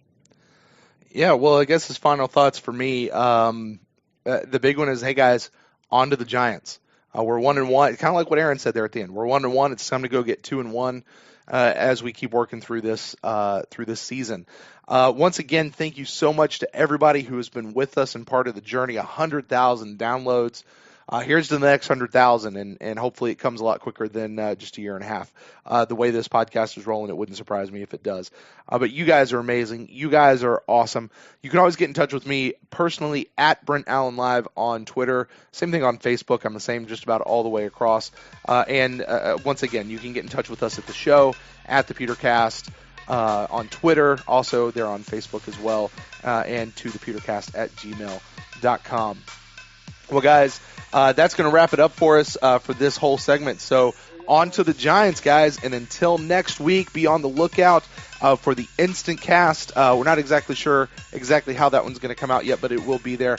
We've got the following, we've got next week's deal. We also have a bonus content episode that's still coming out later this week, so you guys be on the lookout for that as well. So until next time. You're going to want to listen to that one. You're going to want to listen. It's a lot of fun. We recorded it a couple days ago. A lot of fun. So that will be coming out later on this week as well. So, guys, until then, like we always say, go Bucks.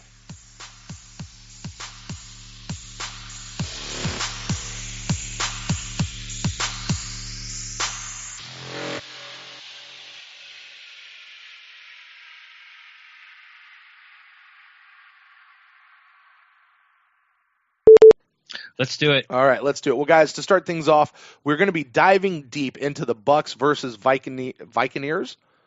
How about the Vikings? The Vikings, the Buccaneers, and the Vikings. Vikings.